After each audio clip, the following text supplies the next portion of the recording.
இஸ்ரவேல் தேசத்தினுடைய வரலாறு பக்கங்கள் இந்த வாரமும் செய்திகளை சேகரிக்கும் பொழுது பார்த்தா தொடர்ச்சியாக இஸ்ரவேல் ஜனங்கள் மேலேயும் இந்த யூதர்கள் மேலேயும் எல்லாரும் பல தேசங்கள்லேருந்து பல தரப்பட்ட மக்கள் அப்படியே அவங்களுடைய வெறுப்புகளை கொட்டுறதை நம்ம பார்க்க முடிஞ்சது பாருங்க. அப்படிப்பட்ட ஒரு காலத்தில் தான் நம்ம இருக்கிறோம்.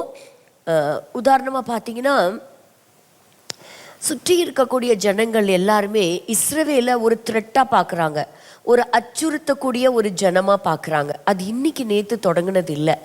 யாத்ராகம புஸ்தகம் 2ஆம் அதிகாரத்தை நம்ம எடுத்து வாசிக்கும் போது 9வது வசனத்தில் பார்க்குறோம். பார்வோன் சொல்கிறான், அவன் தன் ஜனங்களை நோக்கி, இதோ இஸ்ரவேல் புத்திரராகிய ஜனங்கள் நம்மிலும் ஏராளமானவர்களும் பலத்தவர்களுமாய் இருக்கிறார்கள்.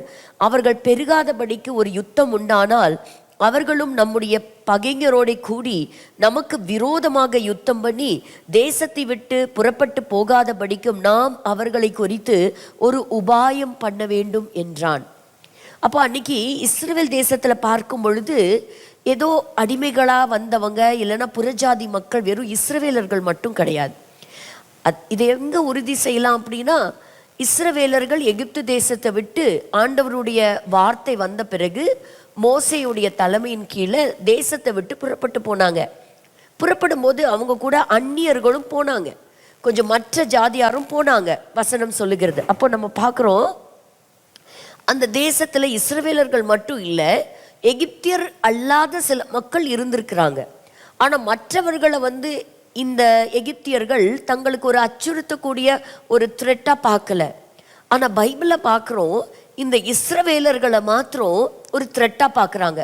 ஸோ ஒரு உபாய தந்திரத்தை அவன் யோசித்தான் பார்வோன். அதாவது இன்றைக்கும் இஸ்ரவேலர்களுக்கு விரோதமாக ஒரு உபாய தந்திரத்தை ஜனங்கள் யோசிக்கிறாங்க. So it's not been a year R not a month or a week, but it's been years over years. பல ஆண்டு காலங்களாக யூதர்களுக்கு விரோதமாக இப்படிப்பட்ட உபாய தந்திரங்களை அந்தந்த காலத்து தேசத்தில் இருக்கும் பொழுது சில தேச தலைவர்கள் செய்தாங்க. உதாரணமாக ஹிட்லர் எடுத்துக்கிட்டிங்கன்னா, ஹிட்லரும் இதை தான் யோசிச்சான். He saw the Jewish people to be a threat. இவங்க இருக்கக்கூடாது, இவங்க இந்த நாட்டிலே இருக்கக்கூடாது அப்படின்னு சொல்லி தான் மிகப்பெரிய அந்த ஹாலோகாஸ்ட்டை அவன் நடத்தினான். அப்படி வேற எந்த மதத்தினருக்கும் நடக்கலை. அடுத்ததாக பார்த்தீங்கன்னா, இந்த கிறிஸ்தவர்கள் தான் அதிகமாக அவர்கள் தாக்கப்பட்டு கொலை செய்யப்பட்டு அவர்கள் இரத்த சாட்சியாக அநேகர் மரித்திருக்கிறாங்க. ஸோ ஒன்று யூதர்கள், மற்றொன்று கிறிஸ்தவர்கள். இவங்க தான் ஒரு மிகப்பெரிய ஒரு த்ரெட்டாக நம்ம பார்க்குறோம். இப்போவும் வேகமாக சில நியூஸை பார்த்துட்டு, இன்றைக்கி நான் ஹனுக்காவோட ஒரு சின்ன சாராம்சம் மட்டும் பார்த்துட்டு, நாளைய தினத்தில் நமக்கு கிறிஸ்மஸ் மற்றும் புது வருட ஒரு துவக்கம் இருக்கிறது. அதனால இன்னைக்கு ஒரு சின்னதாக அதை பற்றி நம்ம கொஞ்சம் தியானிக்க போகிறோம். சரி, வேகமாக இந்த வாரத்துக்கான கரண்ட் நியூஸ் என்னங்கிறத பார்த்துடலாம். ஏன்னு கேட்டிங்கன்னா, இது ஏதோ வரலாறுன்னு சொல்லக்கூடாது. அதாவது இஸ்ரவேல் தேசத்திற்கும் அந்த தேசத்திற்கும் கர்த்தர் வாக்களித்த அந்த தீர்க்க தரிசனத்தினுடைய நிறைவேறுதலாக பார்க்கணும். அதாவது இந்த ஜனங்களை, அந்த தேசத்தை, அந்த தேசத்திற்கு தேவன் ஏற்கனவே முன்னறிவித்த தீர்க்க தரிசனங்களை புரிஞ்சுக்கிறதுக்கு ரொம்ப ரொம்ப அவசியம். அந்த நாடும் சரி, மக்களும் சரி. ஸோ இன்னைக்கு எப்படி இருக்கிறாங்க? ஒரு சிங்கத்தை போல இருக்கிறாங்க. So they are very furious, ferocious அப்படி சொல்லலாம். தங்களை தற்காக்கிறதுக்காக தான்.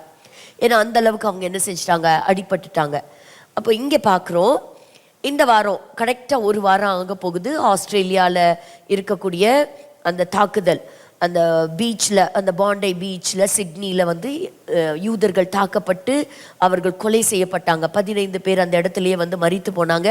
ஸோ அதுக்கு ரிலேட்டடாக சில பாம்ஸ் எல்லாத்தையும் அவங்க பக்கத்துலேயே அவங்க நிறையா கண்டுபிடிச்சி எடுத்திருக்கிறாங்க.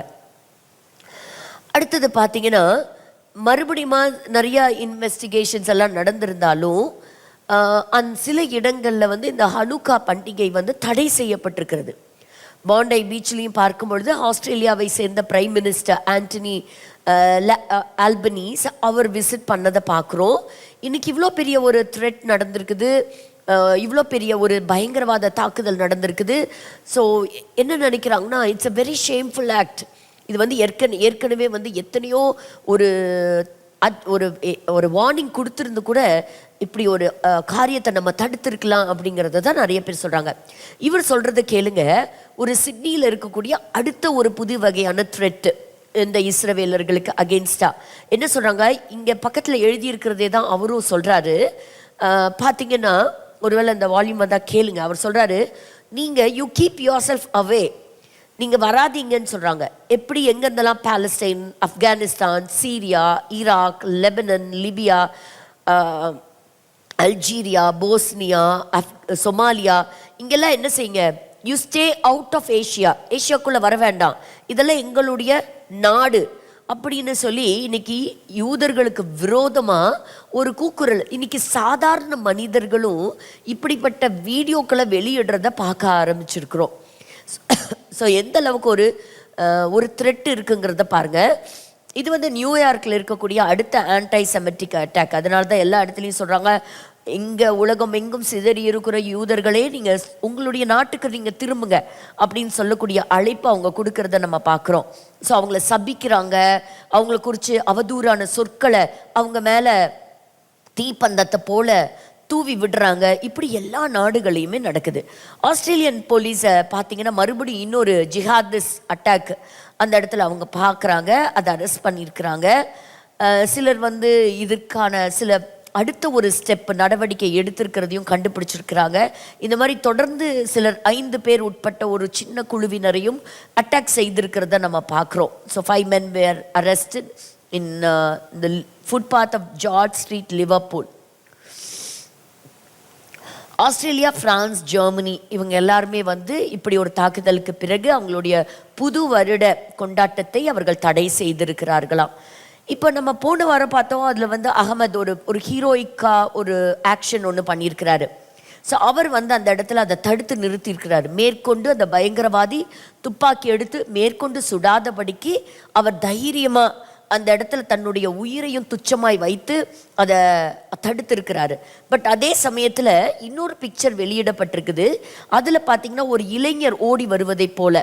இவர் யாருன்னு கேட்டிங்கன்னா ஜெஃபன் பைட்டன். இவர் ஒரு 30 வயது நிரம்பிய ஒரு இஸ்ரவேலர், ஒரு டிராவலர். அவரும் வந்து அந்த இடத்துல ஒரு பாதுகாப்புக்காக அவர் வந்திருக்கிறார் அப்படிங்கிறத பார்க்குறோம்.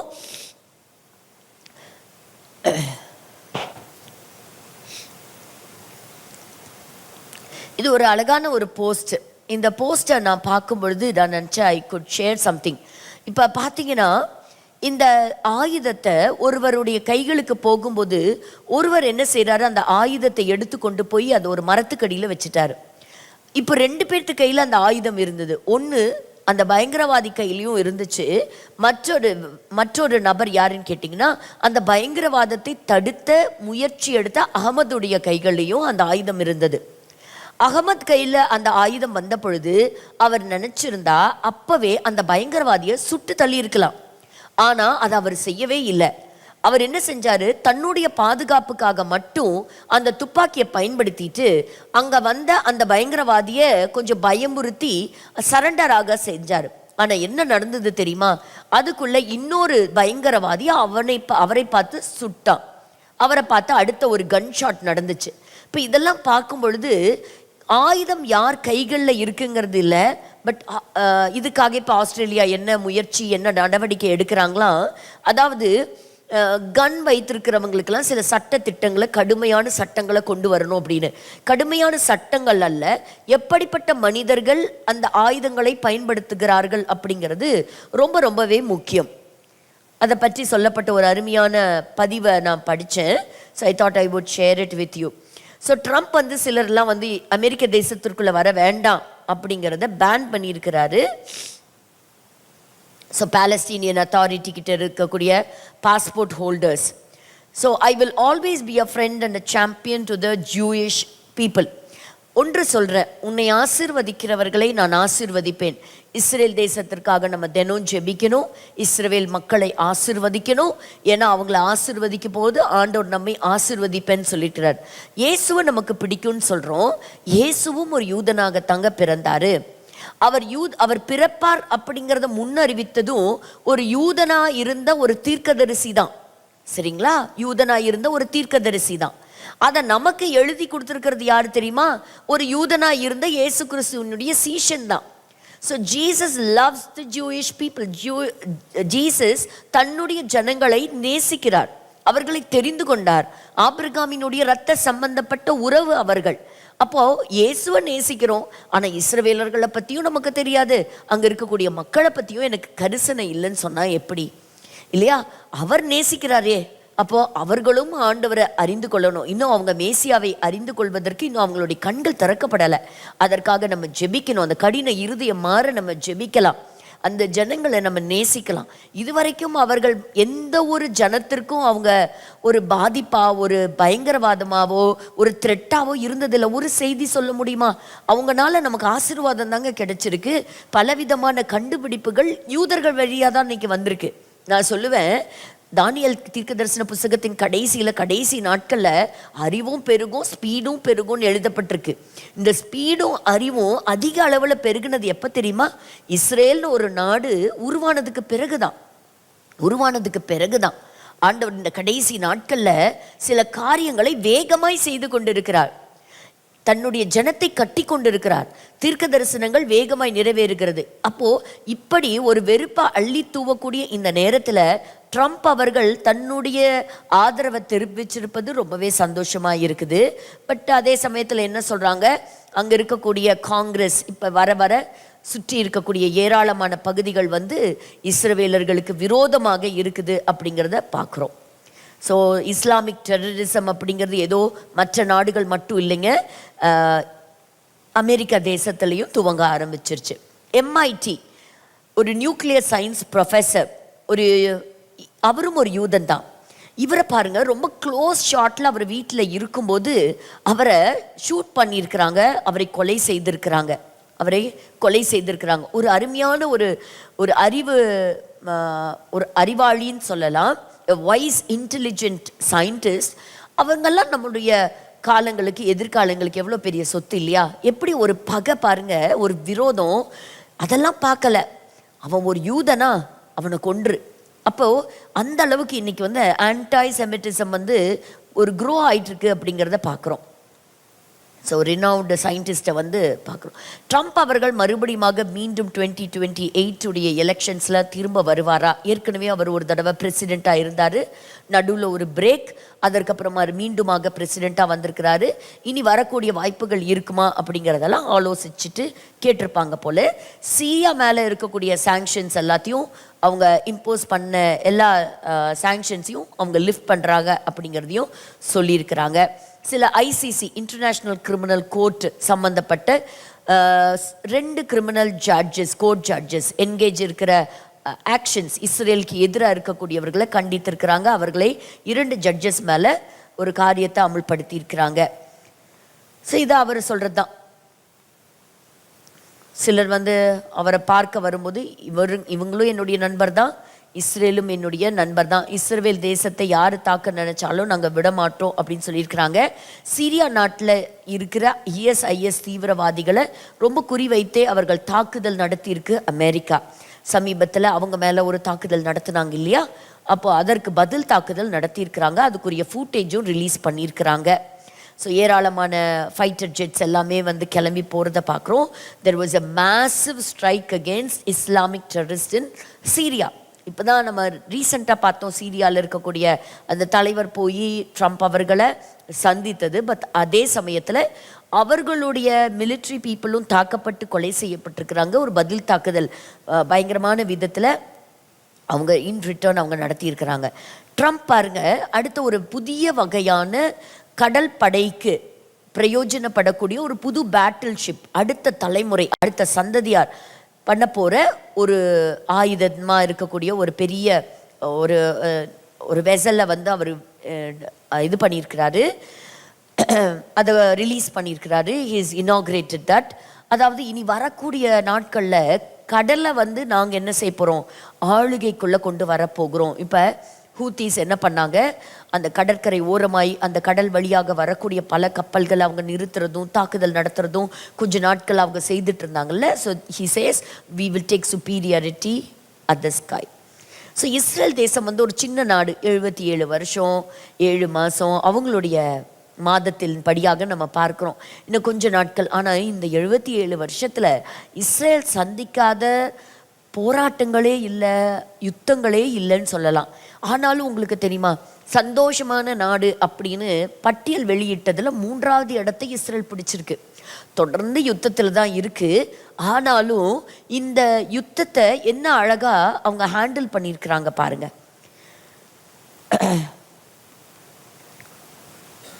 ஸோ இங்கே Gideon sir has decided to open an embassy in Fiji. ஃபிஜிங்கிறது ஒரு சின்ன நாடு தான். அந்த நாட்டிலையும் அவங்களும் என்ன பண்ணியிருக்கிறாங்க, எருசலேமில் அவங்களுடைய எம்பசியை ஓப்பன் பண்ணியிருக்கிறாங்க. இஸ்ரேல் நாட்டுக்கு ஒரு அருமையான நண்பர் அப்படின்னு கூட சொல்லலாம். ஸோ அவங்க என்ன பண்ணியிருக்கிறாங்க, ஃபிஜியில் வந்து இஸ்ரேலுடைய எம்பசி ஓப்பன் பண்ணுறதுக்கும் அனுமதி கொடுத்துருக்குறாங்க. அங்கேயும் தோராயமாக ஒரு 1 மில்லியன் ரெசிடென்ட்ஸ் அங்கே இருக்கிறாங்க.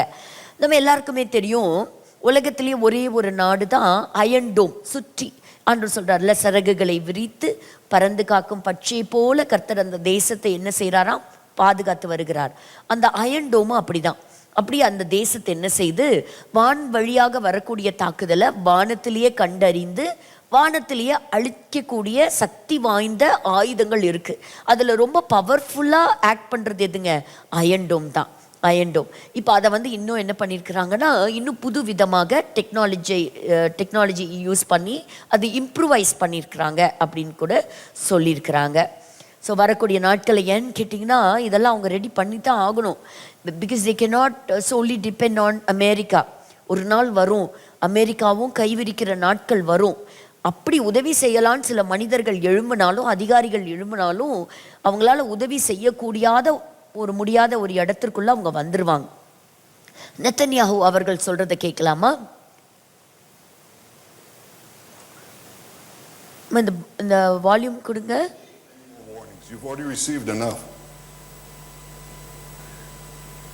இன்னொரு முறை ப்ளே பண்ணுங்களேன். And I say now to the Australian government, damn it, wake up. You don't need any more warnings. You've already received enough. ஏற்கனவே உங்களுக்கு நாங்கள் நிறைய எச்சரிப்பு கொடுத்துட்டோம். இதுக்கு மேலேயும் முடியாது. அப்போது எங்கள் மக்களுக்கு அங்கே பாதுகாப்பு இல்லை, அங்கே தாக்குதல் நடக்க இருக்குது அப்படிங்கிறத பல மாதங்களாக நாங்கள் சொல்லித்தானே இருக்கிறோம். நீங்கள் எழும்புங்க அப்படிங்கிறத இந்த இடத்துல சொல்கிறார். இப்போ இந்த இடத்துல ஒரு ஹெஸ்போல்லா டெரரிஸ்ட், அவரையும் என்ன செய்திருக்கிறாங்க, இஸ்ரேல் நாட்டிலிருந்து பிடிச்சிட்டு வந்து அவரை வந்து இன்ட்ரோகேட் பண்ணியிருக்கிறாங்க, அவரை விசாரணை நடத்திட்டு இருக்கிறாங்க. அடுத்தது பார்த்தீங்கன்னா, ஈரான் இஸ்ரேல் மேலே தாக்குதல் நடத்தக்கூடாதுங்கிறதுக்காக தான் அவங்களுடைய நியூக்ளியர் சைட் மேலையெல்லாம் அமெரிக்கா ஒரு மிகப்பெரிய தாக்குதல் நடத்தினாங்க. அப்போது ஆனாலும் மறுபடியும் ஈரான் என்ன செஞ்சிட்ருக்கான், ஆயுதங்களை தயாரித்து கொண்டு இருக்குது அப்படின்னு சொல்கிறாங்க. ஸோ ஒருவேளை இந்த 12 நாள் யுத்தம் நடந்து முடிஞ்சும் இவங்க இன்னும் திருந்தலை, இன்னும் ஈரான் வந்து இஸ்ரேலை தாக்க நினச்சதுன்னா நாங்கள் பதில் தாக்குதல் நாங்கள் நடத்துவோம் அப்படிங்கிறத சொல்லியிருக்கிறாங்க. கடந்த வாரம் முழுவதும் ஹனுக்கா பண்டிகை கொண்டாடினாங்க இல்லையா?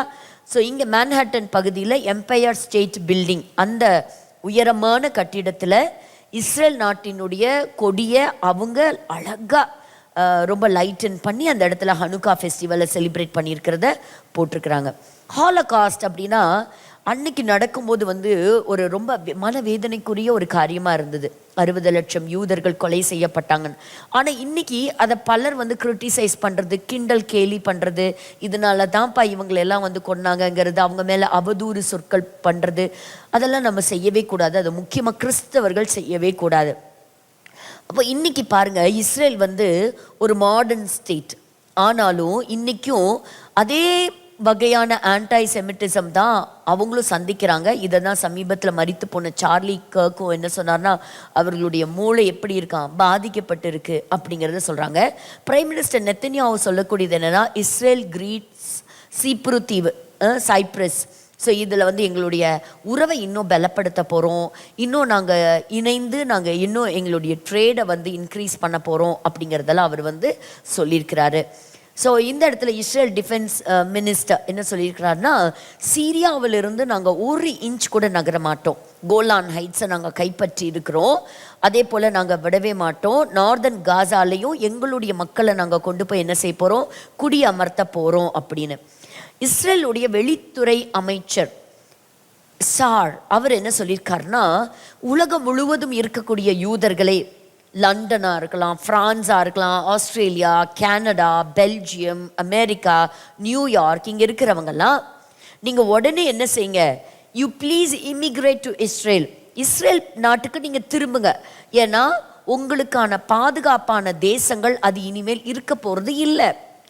எந்த அளவுக்கு பாருங்க, அப்படி ஆண்டவருடைய தீர்க்க தரிசனங்கள் நிறைவேறுதுன்னு. நீ எந்த மூலையில இருந்தாலும் கடைசி நாட்கள்ல இந்த ரெம்னன்ஸ் மீதி இருக்கக்கூடியவர்களை கர்த்தர் தன்னுடைய தேசத்திற்கு அவர் திருப்பி கொண்டு வருவாராம். போன வாரம் ஹனுக்கா ஃபெஸ்டிவலுடைய 8வது கேண்டிலும் அவங்க அந்த எழுத்தி அந்த மெழுகுபர்த்தியை ஏற்றி அதை பற்ற வைத்து அதை ரொம்ப ஹாப்பியாகவே அந்த ஹனுக்கா ஃபெஸ்டிவலை இஸ்ரேல் நாட்டில் வந்து அவங்க கொண்டாடினாங்க. அதே போல் அந்த ஹெப்ரோன் மலையில் உயரமான இடத்துல அவங்க அந்த கேண்டிலை அவங்க வந்து என்ன செஞ்சாங்க அப்படின்னு சொன்னால் அதை அவங்க எரிய விட்டுருந்தாங்க. ஸோ இதில் அதிகமாக பார்த்தீங்கன்னா இந்த இடத்துல நான் உங்களுக்கு இந்த ஹனுக்கா பற்றி சொல்லிட்டு போகிறேன். ஏன்னா போன வாரம் நம்ம இந்த ஹனுக்கா பற்றி சொன்னோம். முக்கியமாக வந்து இன்னும் இதில் ஆழமான சில ஹிஸ்ட்ரி இருக்குது.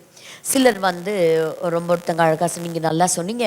பட் இருந்தாலும் ஹிஸ்ட்ரி தெரியாதவங்களுக்கு இது ஒன்றுமே புரியாது இல்லையா?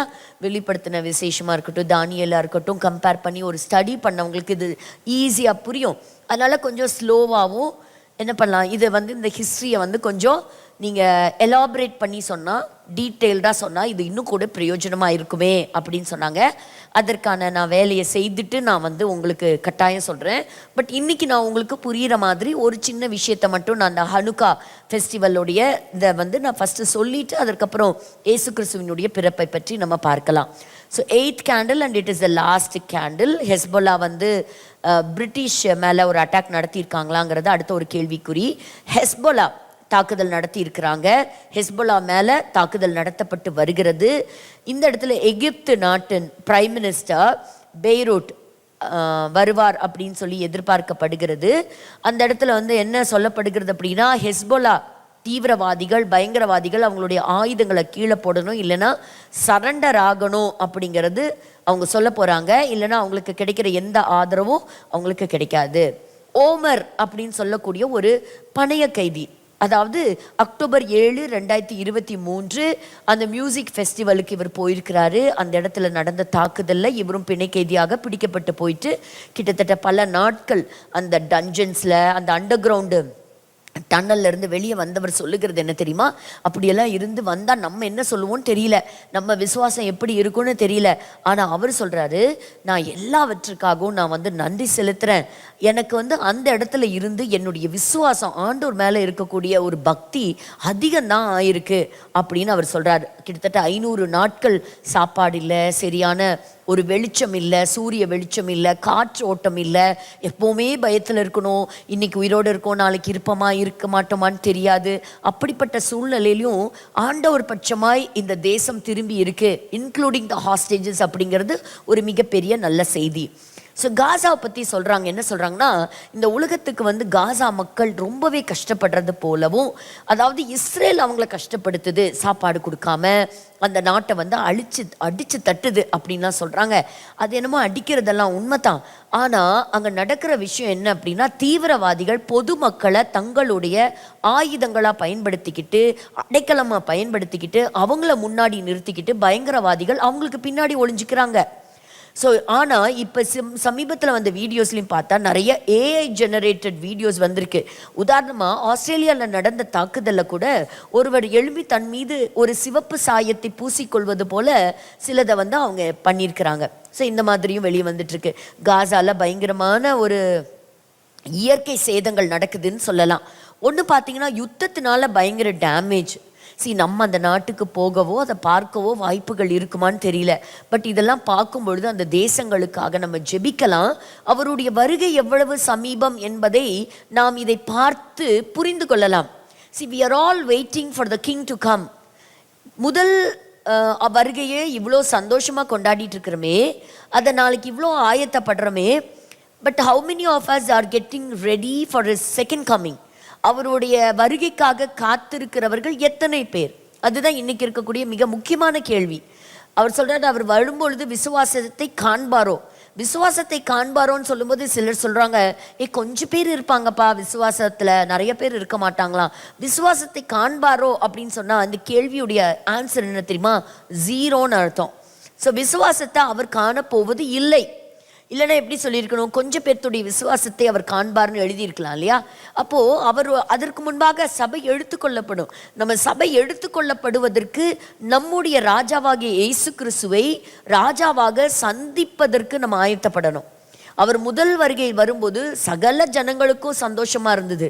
ஆனா இரண்டாவது வருகை சகல ஜனங்களுக்கும் சந்தோஷமா இருக்க போறதில்ல. ரட்சிக்கப்பட்டவர்களுக்கு, பரிசுத்தவான்கள், ஆண்டவருக்காக காத்திருக்கிறவர்களுக்கு அது நற்செய்தியும் சந்தோஷமான செய்தியும், ஆயத்தப்படாத இருக்கிற ஜனங்களுக்கு அது ஒரு துக்க செய்தியுமாகத்தான் மாறப்போகுது. அதற்கு தான் நம்ம ஆயத்தப்படணும். இப்படிப்பட்ட அழிவுகளை பார்க்கிறோம். காசால இருக்கிற மக்களும் ரட்சிக்கப்படணும் இல்லையா? ஒவ்வொருவருக்காக இயேசு கிறிஸ்து தன்னுடைய ரத்தத்தை அவர் சிந்தி இருக்கிறார். கான் யூனிஸ்ல இருக்கக்கூடிய நிறைய அண்டர் கிரவுண்ட் டனல், அங்கெல்லாம் என்ன வச்சிருக்கிறாங்க? ஆயுதங்களை பதுக்கி வச்சிருக்கிறாங்க. இஸ்ரேல் நாட்டுக்குள்ள என்டர் ஆகிறதுக்கான வழிகளை வச்சிருக்கிறாங்க. அது எல்லாத்தையும் அவங்க கண்டுபிடிச்சு அவங்க தாக்குதல் நடத்துறாங்க. எல்லோ லைனுக்கு தாண்டி அவங்க வரவே கூடாது. ஸோ ஹெஸ்போலால நடந்த அந்த இதெல்லாம் இந்த 4 பேர்த்த என்ன செஞ்சிருக்கிறாங்கன்னா ஐடிஎஃப் எலிமினேட் பண்ணியிருக்கு. ஸோ ஹெஸ்போலா டெரரிஸ்ட் இந்த 3 பேர்த்த எலிமினேட் பண்ணியிருக்கிறாங்க. ஆம்ஸ்டர்டாமில் பார்த்தீங்கன்னா யூதர்கள், கிறிஸ்டியன்ஸ் 2 பேரும் சேர்ந்து உலகம் முழுவதும் இஸ்ரேலுக்கான ஆதரவை தெரிவிச்சிருக்கிறாங்க. அதை பார்க்குறதுக்கே ரொம்ப ரொம்ப சந்தோஷமாக இருக்குது.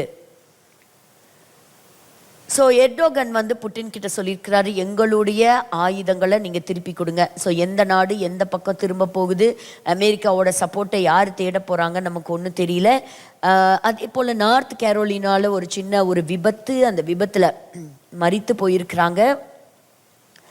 ஸோ பாகிஸ்தானில் இருக்கக்கூடிய இந்த தாலிபான் ஒரு பாகிஸ்தானில் இருக்கக்கூடிய மிலிட்ரி பேஸை தாக்கி இருக்கிறாங்க. ஸோ மிலிட்ரி பேஸை தாக்கி இருக்கிறாங்க. துபாயில் பார்க்கும் பொழுது அங்கே ஒரு மிகப்பெரிய வெள்ளம்.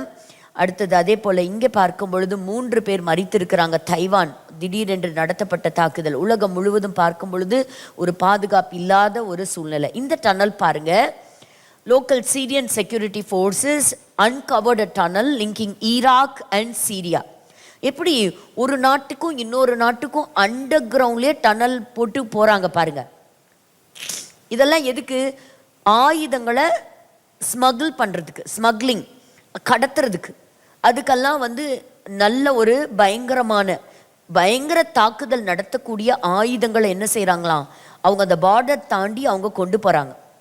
ஸோ இதை கண்டுபிடிச்சிருக்கிறாங்க, அதை வெளியிட்டிருக்கிறாங்க. சீரியா நாடு தன்னுடைய மேப்பை போட்டிருக்கிறாங்க. இதில் என்ன முக்கியம்னு கேட்குறீங்களா? கோலான் ஹைட்ஸ் இல்லாத ஒரு மேப்பை அவங்க பப்ளிஷ் பண்ணியிருக்கிறாங்க. அப்படின்னா இப்போ கோலான் ஹைட்ஸ் யாருடைய கண்ட்ரோலில் இருக்குன்னு நினைக்கலாம் நம்ம? இஸ்ரவேலர்களுடைய கண்ட்ரோலில் இருக்குது அப்படிங்கிறத நம்ம சொல்லலாம். ஸோ இங்கே துருக்கி நாட்டினுடைய டிஃபென்ஸ் மினிஸ்டர் காசா ஸ்ட்ரிப்பை பற்றி சொல்கிறாரு. அதே போல் அவங்க இஸ்ரேல் மற்றும் கிரீஸ் அங்கே இருக்கக்கூடிய அவர்களோடு கூட ஒரு ஒப்பந்தம் செய்கிறத நம்ம பார்க்குறோம். அதை எதிர்த்து இஸ்ரேலை கண்டித்தும் சில காரியங்களை அவர் பேசியிருக்கிறார். இனி வரக்கூடிய நாட்களில் மிகப்பெரிய ஒரு த்ரெட் எது அப்படின்னு சொன்னால் இஸ்லாம் அப்படிங்கிறது சொல்லலாம். இஸ்லாமியர்களுடைய ஐடியாலஜி. ஸோ இதை ஃபுல்லாக போடுறதுக்கு நமக்கு டைம் இருக்காது. But still you must watch. இவங்க ஒரு ஈரான் நாட்டினுடைய யூத குலத்தை சேர்ந்த ஒரு சர்ஜன். எப்படி அவங்க அந்த தேசத்திலேருந்து அவங்க தப்பிச்சு வந்தாங்க, எப்படி யூதர்கள் மேலே இன்னைக்கு ஒரு தாக்குதல் நடந்துட்டு இருக்குது, எப்படி அவங்களுடைய வரலாற்றில் ஆதி காலமாக இப்படிப்பட்ட ஒரு வெறுப்பு கலந்துருக்குங்கிறது ரொம்ப அழகாகவே பேசியிருக்கிறாங்க. ஸோ இஸ்ரேல் ஈரானை ரொம்பவே மைன்யூட்டாக மானிட்டர் பண்ணிகிட்டே இருக்கிறாங்க. ஸோ டர்க்கியோட மிலிட்ரி பேஸ் லிபியாவில் இருக்குது. இதெல்லாம் எதுக்கு சொல்கிறேன்? இதெல்லாம் இன்னைக்கு பார்க்கறதுக்கு அங்கங்கே செட் பண்ணிட்டு இருக்கிற மாதிரி இருக்குது. சீக்கிரத்தில் எசேக்கியேல் 38ஆம் அதிகாரத்தினுடைய ஒரு யுத்தத்துக்கு இஸ்ரேல் ஆயத்தமாகணும். Israel must prepare itself and get ready for the war mentioned in எசேக்கியேல் 38. பாருங்க, ஏன்னா லிபியா இஸ்ரேலுக்கு அகெயின்ஸ்டாக வரும்னு சொல்லியிருக்கு. இப்போ துருக்கி ஏற்கனவே இஸ்ரேலுக்கு ஒரு பகையாளி தான். இஸ்ரேலும் டர்க்கியும் ஒரு லிபியாவும் ஒரு கூட்டணி சேர்றதை நம்ம பார்க்குறோம். ஸோ குர்து ஃபோர்ஸஸ்க்கும் அங்கே இருக்கக்கூடிய ஜுலானி ஃபோர்ஸஸுக்கும் மிகப்பெரிய தாக்குதல். ஸோ ஆண்டவர் சொன்னார், நான் வர்றதுக்கு முன்னாடி பட்டணத்துக்கு விரோதமாக பட்டணம், தேசத்துக்கு விரோதமாக தேசம், எல்லா இடங்களும் என்ன இருக்கும்? யுத்தங்கள் இருக்கும். சீரியா பாருங்க, மறுபடியும் அங்கே ஒரு யுத்தத்தை சந்திக்கிறாங்க. ஜனங்கள் எல்லாம் இங்கும் அங்கும் ஓடுறாங்க. நம்மெல்லாம் ஆண்டவருக்கு ரொம்ப நன்றி சொல்லணும், இது வரைக்கும் கர்த்தர் நம்மை பாதுகாத்திருக்கிறபடியால். And this is a very big one. So டைரெக்டாக நான் ஹனுக்காவுடைய ஃபெஸ்டிவலுக்கு நேராக நம்ம பார்க்கும் பொழுது இதை ரொம்ப சந்தோஷமாய் அவங்க கொண்டாடி அவங்க முடிச்சிருக்கிறாங்க. ஸோ அதிகமாக பார்க்கும் பொழுது கிஸ்லேவ் அவங்களுடைய மாதம், நம்முடைய நவம்பர் டிசம்பர் மாதத்தில் நம்ம எப்படி கிறிஸ்துவினுடைய பிறப்பை நாம் கொண்டாடுகிறோமோ அதே போல் யூதர்கள் ஹனுக்கா அப்படின்னு சொல்லக்கூடிய பண்டிகையை அவங்க கொண்டாடுறாங்க. மறுபடியும் பார்த்தரலாம், ஏசு கொண்டாடினாரா? யோவான் எழுதிய சுவிசேஷம் 10ஆம் அதிகாரம் 22வது வசனத்தை ஒரு விசை கூட வாசிக்கலாம்.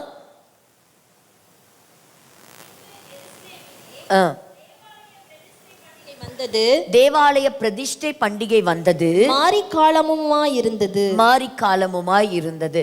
சோ தேவாலய பிரதிஷ்டை பண்டிகை நடந்தது. இதெல்லாம் பழைய ஏற்பாட்டின் காலத்துல தேவாலய பிரதிஷ்டை பண்டிகைன்னு இருந்துதான் கேட்டா இல்லைங்க. ஸோ இது எப்போ நடந்தது? இந்த மல்கியாவிலிருந்து மத்தேயு அந்த புஸ்தகத்துக்கு இருக்கக்கூடிய இடைவெளி 400 ஆண்டு காலங்கள். இந்த 400 வருஷத்தின் இடைவெளி காலத்தில் ஆண்டவர் பல சம்பவங்களை தேவன் தன்னுடைய வருகைக்காக அனுமதித்தார், ஆயத்தப்படுத்தி கொண்டு வந்தார். நிறைய நடந்துச்சு.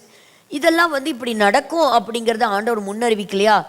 ரொம்ப அழகாவே தானியேல் அப்படிங்கிற தீர்க்கதரிசி மூலமா இந்த தானியேல் புஸ்தகத்துல ஏராளமான தீர்க்க தரிசனங்கள் கொட்டி கிடக்குது. ஆண்டவர் எந்தெந்த ராஜ்யம் அடுத்தடுத்து வருவாங்க அப்படிங்கிற அந்த வல்லரசு மிக்க ராஜ்யங்களுடைய பட்டியலை கர்த்தர் நேபுகாத் நேச்சருக்கு கனவாகவும் இந்த தானியேல் அப்படின்னு சொல்லக்கூடிய தேவ மனுஷனுக்கு தரிசனமாகவும் அந்த தரிசனத்துக்குரிய அர்த்தத்தையும் கர்த்தர் சொல்லி முன்னறிவித்தார்.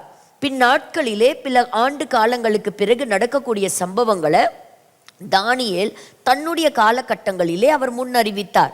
அதாவது ரொம்ப அழகான ஒரு இங்கிலீஷ்ல இருக்கக்கூடிய ஒரு இது வார்த்தை பாருங்க. 400 years between the old and new, yet surely is the saying wise and true. Within the old the new lies the most concealed, within the new the old is now revealed.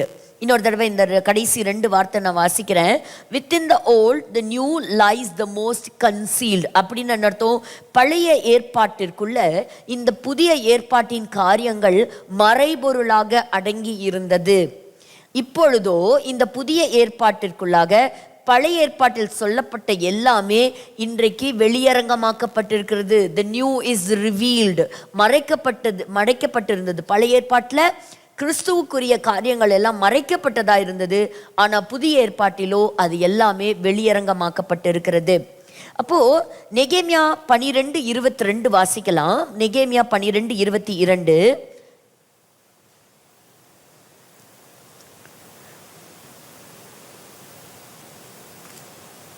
எலியாசிப்பின் நாட்களில் யோயதா, யோகனான், யதுவா என்கிற லேவியர் பிதா வம்சங்களின் தலைவராக எழுதப்பட்டார்கள்.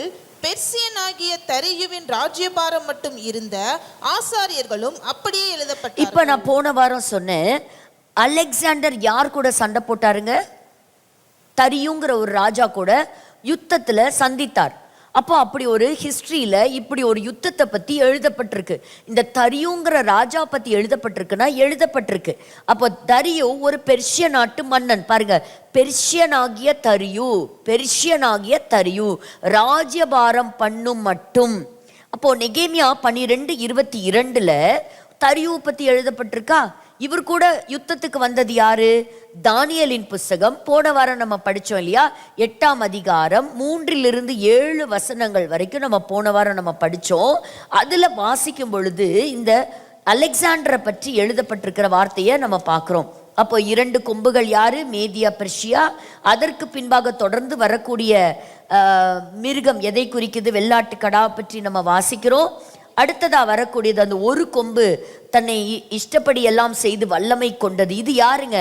இதுதான் Alexander. So நெகேமியா 12:22 தரியுவை குறித்தும், தானியேல் 8ஆம் அதிகாரம் 7ஆம் வசனம் வரைக்கும் அலெக்சாண்டர் த கிரேட்டை குறித்தும், 331ஆம் நூற்றாண்டு இயேசு கிறிஸ்து பிறப்பதற்கு முன்பாக பிஃபோர் கிரைஸ்ட் அப்படி பார்க்கும் பொழுது கிட்டத்தட்ட 150 ஆண்டு காலங்கள் யூதேயா அப்படின்னு சொல்லக்கூடிய இஸ்ரவேலர்களுடைய பகுதி இந்த கிரேக்க சாம்ராஜ்யத்துக்கு கீழே தாங்க இருந்தது.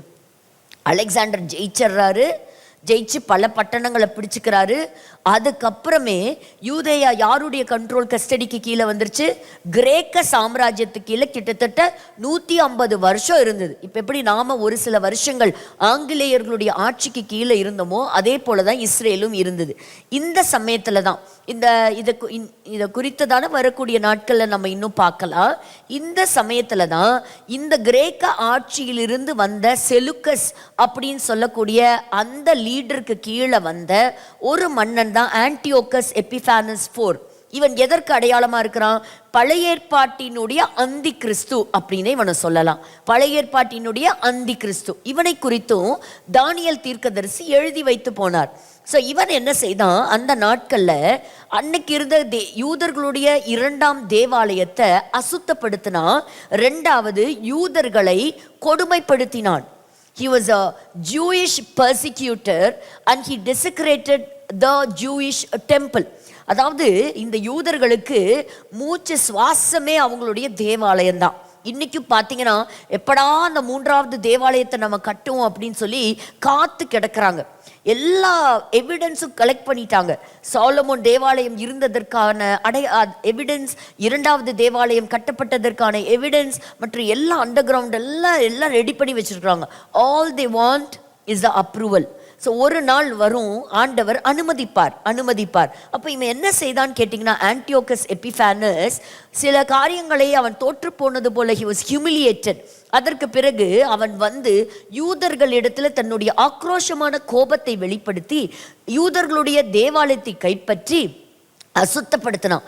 அப்போ அங்க தன்னுடைய சிலையை கொண்டு போய் வைத்தான், தன்னுடைய தெய்வத்துடைய சிலையை கொண்டு போய் வைத்தான். அங்க போய் பன்றியை பலியிட்டான். பன்றி என்பது யூதர்களுடைய அருவருப்பான மிருகம். அப்போ அவங்க சாப்பிடக்கூட மாட்டாங்க. அப்படிங்கும்போது பன்றியை கொண்டு போய் அவங்களுடைய பரிசுத்த தேவாலயத்தின் பலிபீடத்தில் கொண்டு போய் பலியிட்டா அது யூதர்களால் ஏற்றுக்கொள்ள முடியுமா? ஏற்றுக்கொள்ளவே முடியாது. இது எல்லாமே BC 168 நடந்தது. 168. அப்போ அந்த சமயத்துல தான் ஒரு போராட்டம் நடந்தது. அதுல மட்டத்தியாஸ் அப்படின்னு சொல்லக்கூடிய ஒரு கிராமத்தில் இருந்த ஒரு மனிதனுக்கு பிறந்த சில பிள்ளைகள்ல ஒரு பிள்ளை தான் ஜூடாஸ் மேக்கபி. அவனை செல்லமாக மேக்கபி என்றும் அழைப்பது உண்டு. இந்த மேக்கபியினுடைய தலைமையில தன்னிடத்துல பெரிய பலம் இல்லை, ஆள் பலமும் இல்லை, ஆயுத பலமும் இல்லை. ஆனா அந்த நாட்கள்ல ஆன்டியோகஸ் எபிஃபானஸ் ஒரு பெரிய பலம் வாய்ந்த ஒரு மன்னனாக இருந்த காலகட்டங்களையும் ஒரு சின்ன கூட்டத்தை திரட்டி கொண்டு அவன் என்ன செய்தானா, அவன் எதிர்த்து போராடினான். அந்த போராட்டத்தில், அந்த யுத்தத்தில் ஜெயிச்சான். அதை ஜெயிச்சு 2 விஷயம் நடந்தது. ஒன்று, ஆலயத்தை அவர்கள் கைப்பற்றினார்கள். மறுபடியுமாக அந்த ஆலயத்தை சுத்திகரித்தார்கள். they rededicated. அதுதான் நம்ம இப்ப பார்த்தோம் இல்லையா, யோவான் 10ஆம் அதிகாரம் 22 வசனத்துல தேவாலய பிரதிஷ்டை பண்டிகை. இது எப்ப நடந்தது? இயேசு கிறிஸ்து பிறக்கிறதுக்கு 168வது BCல நடந்தது, முன்னமே நடந்தது. அப்ப அந்த சமயத்துல என்ன பண்ணாங்க, ஒரு சில காலகட்டங்கள்ல யூதர்கள் அவங்க கை பலப்பட்டுச்சு. அவங்க சொந்தமா தங்களுடைய ஆட்சியை அமைச்சு கொண்டாங்க. அதை தான் ஹாஸ்மோனியன் டைனாசிட்டின்னு நம்ம சொல்லுவோம். அப்படி இந்த ஆன்டியோகஸ் எபிஃபானஸ் கையிலிருந்து அந்த தேவாலயம் மறுபடியும் யூதர்களுடைய கைகளுக்கு வந்தது. அப்படி அங்க வரும்போது பார்க்கும் பொழுது அவங்களுடைய பாரம்பரிய, அவங்களுடைய கொடுக்கப்பட்டிருக்க நியாய பிரமாணத்தின்படி அந்த பரிசுத்த தேவாலயத்துல அங்க அந்த விளக்கு தண்டு அணையாம பார்த்துக்கணும். என்ன செய்யணும்? அணையாம பார்த்துக்கணும். ஆனா ஆன்டியோகஸ் எபிஃபானஸ் முழுவதுமாக அசுத்தப்படுத்தி இருந்தான். அசுத்தப்படுத்தின இடத்துல ஒரு கிண்ண எண்ணெய் அவங்களுக்கு கிடைச்சது. அந்த ஒரு கிண்ண எண்ணெய் அந்த பிரதான ஆசாரியன் ஹை பிரீஸ்ட் இருப்பார் இல்லையா, அவருடைய சீல் பதிக்கப்பட்டு அசுத்தப்படாத ஒரு கிண்ணம் மட்டும் எண்ணெய் அவங்களுக்கு கிடைச்சுதான். அந்த எண்ணெயை என்ன செஞ்சாங்க, ஒரு விளக்கு தண்டுல ஊத்துறாங்க. அந்த எண்ணெய் ஒரே ஒரு நாள் மட்டுமே எரியிற அளவுக்கு தான் எண்ணெய் இருந்துச்சு. இவங்க அடுத்தது என்ன செய்யணும், இந்த அடுத்தடுத்து அந்த விளக்கு அணையாம இருக்கிறதுக்கு இப்ப அவங்க சுத்தமான ஒலிவ எண்ணெயை அவங்க தயாரிக்கணும். அப்போ அவங்க தயாரிக்கிறதுக்கு அவங்களுக்கு நாட்கள் தேவை, சில சமயம் தேவை. அப்போ என்ன பண்றாங்க, இவங்க உடனே அதை பற்ற வச்சு அது எரிய வச்ச பிறகு உடனே என்ன செய்யறாங்க, ஒலிவ எண்ணெயை தயாரிக்க ஆரம்பிக்கிறாங்க. இவங்க கைக்கு தேவாலயம் வந்த உடனே இந்த காரியத்தை அவங்க செய்யறாங்க. அவங்க தயாரிச்சு முடிக்கிறதுக்கு 8 நாள் ஆனதாம். எத்தனை நாளுங்க? 8 days ஆயிருக்கு.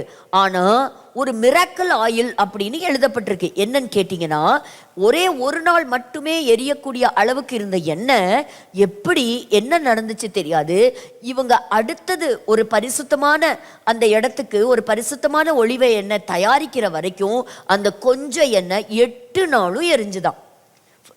Which could last only for 1 day, but it lasted for how many days? For 8 days. So இது ஒரு ஆச்சரியமான ஒரு உண்மை ஒரு இல்லையா. ஸோ இதுதான் அதோடைய அவுட்கம். அப்போ அந்த தேவாலயத்தை ஆயத்தப்படுத்தினாங்க, அதை ப்ரிப்பேர் பண்ணாங்க. மறுபடி ஜனங்கள் அந்த தேவாலயத்துக்குள்ள பலி செலுத்த ஆரம்பிச்சாங்க, ஆண்டவரை ஆராதிக்க ஆரம்பிச்சாங்க. அப்படி உருவானது தான் இந்த ஹனுக்கா அப்படின்னு சொல்லக்கூடிய பண்டிகை. ஸோ வருஷா வருஷம் என்ன செய்வாங்க, ஆன்டியோகஸ் எபிஃபானஸ் கையிலிருந்து மறுபடியுமாக இந்த தேவாலயம் மீட்கப்பட்டு மறுபடியும் தேவனுக்காக பிரதிஷ்டை செய்யப்பட்டது அப்படின்னு சொல்லப்படலாம். 8 அப்படிங்கிற ஒரு எண் எடுத்துக்கிட்டீங்க அப்படின்னாலும் 7ங்கிறது பார்த்தீங்கன்னா 7 நாட்கள் தேவன் எல்லாவற்றையும் சகலத்தையும் படைத்தார். ஆனால் 8 அப்படின்னு நம்ம சொல்லும்போது it is a divine intervention. So ஒரு அற்புதமான தேவ செயல், ஒரு புதிய ஆரம்பம் அப்படின்னு சொல்லலாம்.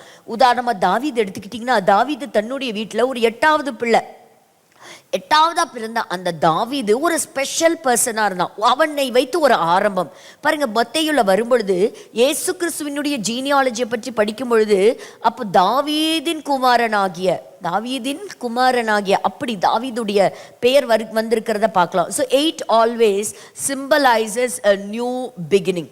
நோவாவுடைய போட்லையும் பார்க்கும்பொழுது 8 பேர் என்ன செஞ்சாங்க, அவங்க பாதுகாக்கப்பட்டிருந்தாங்க. அந்த இடத்துல அந்த வெள்ளம் முடிஞ்சு ஒரு புதிய ஆரம்பம் இருந்ததாம். ஸோ இப்படி பல காரியங்களை நம்ம பார்க்க முடியும். ஸோ யூதர்கள் அன்னைக்கு அவங்களுக்கு ஒரு புதிய ஆரம்பம் அப்படிங்கிறத அவங்க என்ன செஞ்சாங்க, அவங்க நிர்ணயிச்சாங்க. அதிலிருந்து தான் இந்த ஹனுக்கா. ஸோ ஹனுக்கா அப்படின்னு சொல்லும்போது 2 பண்டிகைகள். ஒன்று the rededication of the temple, the other one is the first coming of Christ. இயேசு கிறிஸ்துவினுடைய முதல் வருகை. அதை நம்ம எல்லாருமே என்ன செய்கிறோம், ரொம்ப சந்தோஷமாக கொண்டாடுறோம். நாளைக்கு நீங்கள் எல்லாருமே ரொம்ப ஹாப்பியாக என்ன செய்வீங்க, இந்த முதல் வருகையை நீங்கள் ரொம்ப அழகாக கொண்டாடுவீங்க. எப்படியெல்லாம் கொண்டாடுவோம், இங்கேயும் ஒரு கிறிஸ்மஸ் ட்ரீ இருக்குது.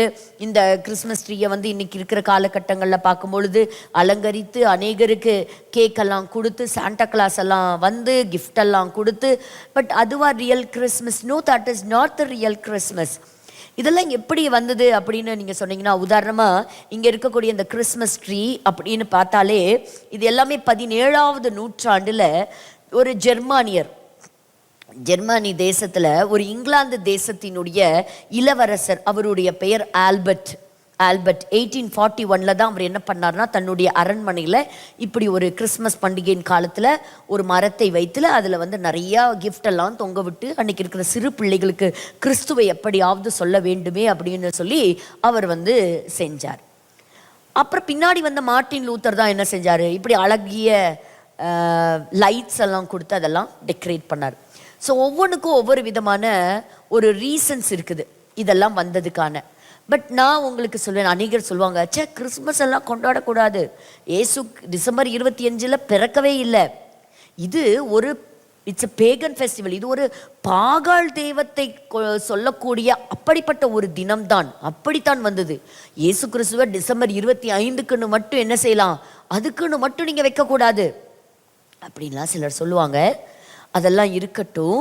ஆனால் நான் ஒன்று சொல்லக்கூடிய ஒரு முக்கியமான ஒரு செய்தி என்ன அப்படின்னா, இயேசு கிறிஸ்துவை பகிரங்கமாக ஒரு பொலிட்டிக்கல் சப்போர்ட்டோட இந்த இடத்துல இயேசு கிறிஸ்து வந்தார், அவர் பிறந்தார் அப்படிங்கிற ஒரு பொலிட்டிக்கல் பர்மிஷனோட சொல்லக்கூடிய ஒரு நாள் எதுங்க, டிசம்பர் 25.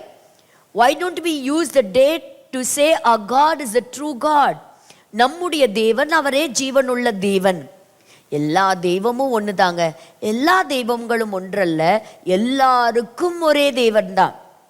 பல சமயங்களில் நான் சின்னதாக இருக்கும் போதிலிருந்து எல்லாரும் சொல்லுவாங்க, ஏதோ ஒரு அந்நிய தேசத்தினுடைய கடவுளை போய் கடவுளாக வணங்குறது எப்படி, நம்ம நாட்டில் இல்லையா, ஒவ்வொரு நாட்டுக்கும் ஒவ்வொரு கடவுள் இருக்கிறாங்க.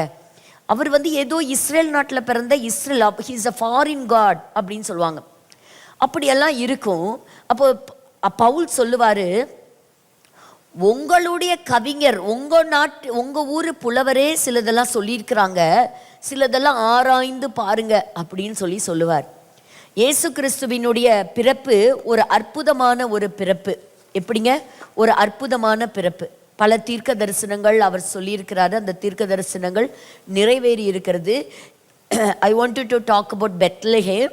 இன்னைக்கு சமயம் இருக்குமானா அதை பற்றி பேசுகிறேன், இல்லைன்னா அவருடைய முதல் வருகையினுடைய சாராம்சத்தை மட்டும் சொல்லி நம்ம முடிக்கலாம்.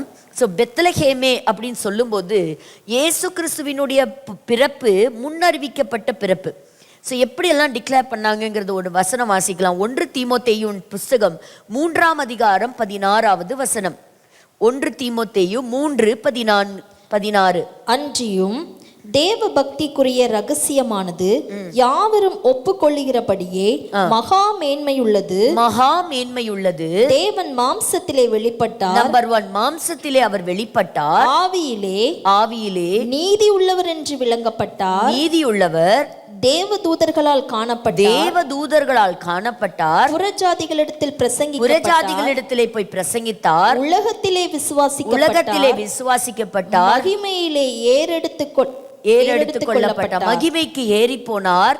அதி சீக்கிரத்தில் அவர் சீக்கிரமாய் வரப்போகிறார். ஹல்லேலூயா. So I just want to share one important message. Jesus is coming back again. அதுதான் என்னுடைய ஆசை, அதுதான் என்னுடைய வாஞ்சியும் கூட. இந்த இடத்துல இந்த வசனம் எல்லாத்தையும் கம்போஸ் பண்ணி ஒரே ஒரு இந்த டாக்டரினியை ரொம்ப கிளியரா எழுதியிருக்கு. யூதர்கள் பத்தி சொன்னீங்கன்னா பெத்லஹேம் அப்படிங்கிறது அவங்களுக்கு தெரியும். எப்ராத்தா என்று அழைக்கப்பட்ட பெத்லஹேமே. 2 விதமான பெத்லஹேம் பைபிள்ல இருக்கு. அப்போ ஒன்று யூதேயாவிலிருந்து ஒரு பெத்லஹேம், மற்றொன்று எப்ராத்தா என்னப்பட்ட பெத்லஹேம். ஸோ பெத்லஹேம்ங்கிற பெயர் ஆதியாகம புஸ்தகத்திலேயே நம்ம வாசிக்க முடியும். தாவீது பெத்லஹேமிலே பிறந்தவர். ரூத்தினுடைய புஸ்தகத்தில் எடுத்து பார்க்கும் பொழுது பெத்லஹேமை பற்றி எழுதப்பட்டிருக்கிறது. யாக்கோபினுடைய மனைவி ராகேல் மரித்த பொழுது பெத்லஹேம் அப்படின்னு சொல்லப்பட்ட பெயர் எழுதப்பட்டிருக்குது. ஸோ பெத்லஹேம் அப்படிங்கிற ஒரு பெயர் ஒன்றும் இவங்களுக்கு புதுசு கிடையாது. இவங்களுக்கு அந்த நாட்கள்ல இருந்து பெயர். பலர் இன்னைக்கு யாருடைய கஸ்டடியில் இருக்குன்னு கேட்டிங்கன்னா பாலஸ்தீனியன் அத்தாரிட்டி அந்த எல்லைக்குள்ளதான் இருக்கு. அப்போ பலர் சொல்றாங்க யாசிர் அராஃபத் அவருக்கு பின்னாடி வந்த எத்தனையோ தலைவர்கள் எழும்பி சொன்னாங்க Jesus Christ is a Palestinian. Jesus Christ is not a Palestinian. அவர் ஒரு யூத தீர்க்கதரிசி. மீகா 5ஆம் அதிகாரம் 2ஆம் வசனம் என்ன சொல்லுதுன்னு பாருங்க. மீகா 5:2 அதிகாரம். எப்பிராத்தா என்னப்பட்ட பெத்லஹேமே, நீ யூதேயாவில் உள்ள ஆயிரங்களுக்குள்ளே சிறியதாயிருந்தும் இஸ்ரவேலை ஆளப் போகிறவர் உன்னிடத்திலிருந்து புறப்பட்டு என்னிடத்தில் வருவார். அவருடைய புறப்படுதல் அநாதி நாட்களாகிய பூர்வத்தினுடையது. பெத்லஹேமை குறித்ததான தீர்க்க தரிசனம் எழுதப்பட்டு கிட்டத்தட்ட 500 வருஷங்கள் கழிச்சுதான் இயேசு பிறக்கிறார். இப்போ இயேசு பிறக்கிறதுக்கு பல 100 வருஷத்துக்கு முன்னாடியே எழுதப்பட்டிருக்கு. இதுல வில் பி பார்ன். அப்போ இயேசு கிறிஸ்து பிறப்பார் அப்படிங்கிற எதிர்காலத்துல பெத்லஹேம்ல பிறப்பார் அப்படின்னு சொல்லும் பொழுது மத்தேயு 2ஆம் அதிகாரத்துல வரும்பொழுது எல்லாம் புரட்டி பார்க்குறாங்க. ஏரோது மன்னனுக்கு ஒரே கன்ஃபியூஷன். ஏதோ இஸ்ரவேலை ஆளப்போகிற ஒரு பிரபு ராஜா பிறந்திருக்கிறாராமே, அவர் எங்க பிறப்பாரு அப்படின்னு விசாரிக்கும் போது நல்ல பைபிளை தோராவை படிச்சவங்க ரொம்ப கால்குலேட் பண்ணி சொல்றாங்க. உடனே சொல்றாங்க அவர் பெத்லஹேமிலே பிறப்பார். இன்னைக்கு யூதர்கள் கேட்குறாங்க, எப்படி பிதாவாகிய தேவனுக்கு ஒரு குமாரன் இருக்க முடியும்? ஒரு குமாரன் பிறப்பார் என்பது யூதர்கள் ஆண்டாண்டு காலமாக அவர்கள் அறிந்ததே. They were expecting the Son of God to come in the flesh form. ஆனால் அவர்களால் இன்று ஏற்றுக்கொள்ளவே முடியவில்லை. ஆனால் இதற்காகத்தான் எதிர்பார்த்து காத்து கொண்டிருக்கிறார்கள். இன்றைக்கும் எதிர்பார்த்து கொண்டிருக்கிறாங்க. ஸோ இந்த ப்ராஃபஸி அவங்களுக்கு சொந்தமான ப்ராஃபஸி தான். இந்த இடத்துல சொல்லப்பட்டிருக்கு பல குழந்தைகள் பிறந்திருந்தாலும் இவருடைய பெயர் எப்படியா? எபிரேய மொழியில ஓலாம். ஓலாம் அப்படின்னா eternity. From eternity to eternity இயேசு கிறிஸ்து அவர் குறிக்கப்பட்டிருக்கிறத நம்ம பார்க்கிறோம். From everlasting to everlasting. So அப்படி இயேசு கிறிஸ்துவை பற்றி சொல்லப்பட்டிருக்கிறது. ஸோ இதை நம்ம எங்கே படிக்க முடியும்? அதை மத்தேயு 2ஆம் அதிகாரம் 4லிருந்து 6வது வசனம் வரைக்கும் வாசிக்கலாம். பெத்லஹேம்ல அவர் பிறந்த பொழுதும் அவருக்கு சத்திரத்துல என்ன கிடைக்கல? இடம் கிடைக்கல. சத்திரத்துல இடம் கிடைக்காமல் போயிருக்கலாம், ஆனால் சரித்திரத்தில் அவருக்கு ஒரு இடம் கிடைத்தது. இயேசு கிறிஸ்து பிறந்த நாட்களில வாட்ஸ்அப் கிடையாது, இன்ஸ்டாகிராம் கிடையாது, அவர் எந்த புஸ்தகமும் எழுதல, எந்த வீடியோ ரீல்ஸ் விடல, ஷார்ட்ஸ் விடல, யூடியூப் கிடையாது, எந்த விதமான சோஷியல் மீடியாவும் கிடையாது. நாடு விட்டு நாடும் அவர் போகல. எகிப்திலிருந்து வந்தார், அவ்வளவுதான். ஆனா இயேசு கிறிஸ்து ஒரு சின்ன இடத்திற்குள்ளாக கால்நடையாய் அவர் நடந்தே போனார். பரலோக ராஜ்யத்தினுடைய சுவிசேஷத்தை அவர் பிரசங்கித்தார். இருளில் இருக்கிற ஜனங்கள் ஒளியின் இடத்திற்கு வரும்படியாக தன்னை கொடுக்க வந்தார். பலர் சொல்லுவாங்க, Jesus is my Jewish carpenter. இயேசு கிறிஸ்து இந்த பூமியிலே பிறந்தது ஒரு கார்பென்ட்ரி தொழிலை கற்றுக்கொள்வதற்கு அல்ல. ஒரு டேபிள் எப்படி செய்யணும், ஒரு கதவை எப்படி செய்யணும், அதற்காக அவர் வரல.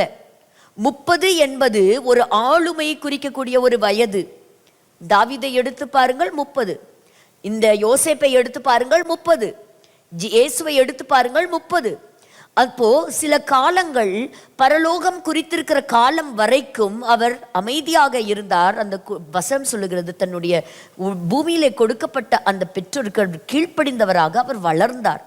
But Jesus did not come here to become a carpenter. தயவு செய்து அவர் சொல்லாதீங்க, இயேசு கிறிஸ்து வந்த பிறகு சரித்திரமே இரண்டாக பிளந்தது. கிறிஸ்துவுக்கு முன் கிறிஸ்துவுக்கு பின் அப்படின்னு சொல்லக்கூடிய சரித்திரத்தை இரண்டாக பிளந்தவர் நம்ம ஆராதிக்கக்கூடிய ஆண்டவர் அவர்தான். கேளுங்கள் கொடுக்கப்படும் சொல்லப்பட்டிருக்கு. ஆனா அவருக்கு கேட்டாலும் சத்திரத்துல இடம் இல்லையா. அவர் பிறந்ததுலேருந்து சாகிற வரைக்கும் அவருடைய வாழ்க்கையை பார்த்தீங்கன்னா எல்லாமே இரவல் தான். ஒரு கர்ப்பம் இரவலாக வந்தது. கடைசியில பார்க்கும் பொழுது ஒரு கழுதை இரவலாக அவர் வாங்கி கழுதையின் மீது பவனி வந்தார். அவர் அடக்கம் செய்யப்படும் போதும் அரிமத்தியா ஊராகிய யோசேப்பினுடைய கல்லறை அவருக்கு இரவலாக கொடுக்கப்பட்டது. நண்பர்களை பாருங்கள், எப்படிப்பட்ட நண்பர்கள்.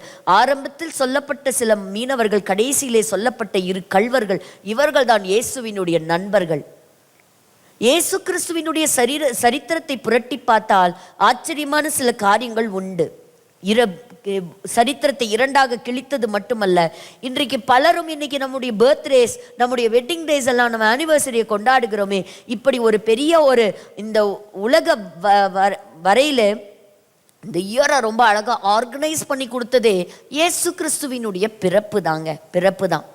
இயேசு கிறிஸ்து பிறந்த பொழுது பிலாத்தும் ஏரோதும் பகைஞர்களாக இருந்தவர்கள் அவருடைய மரணத்தில் நண்பர்களாக மாறினார்களாம்.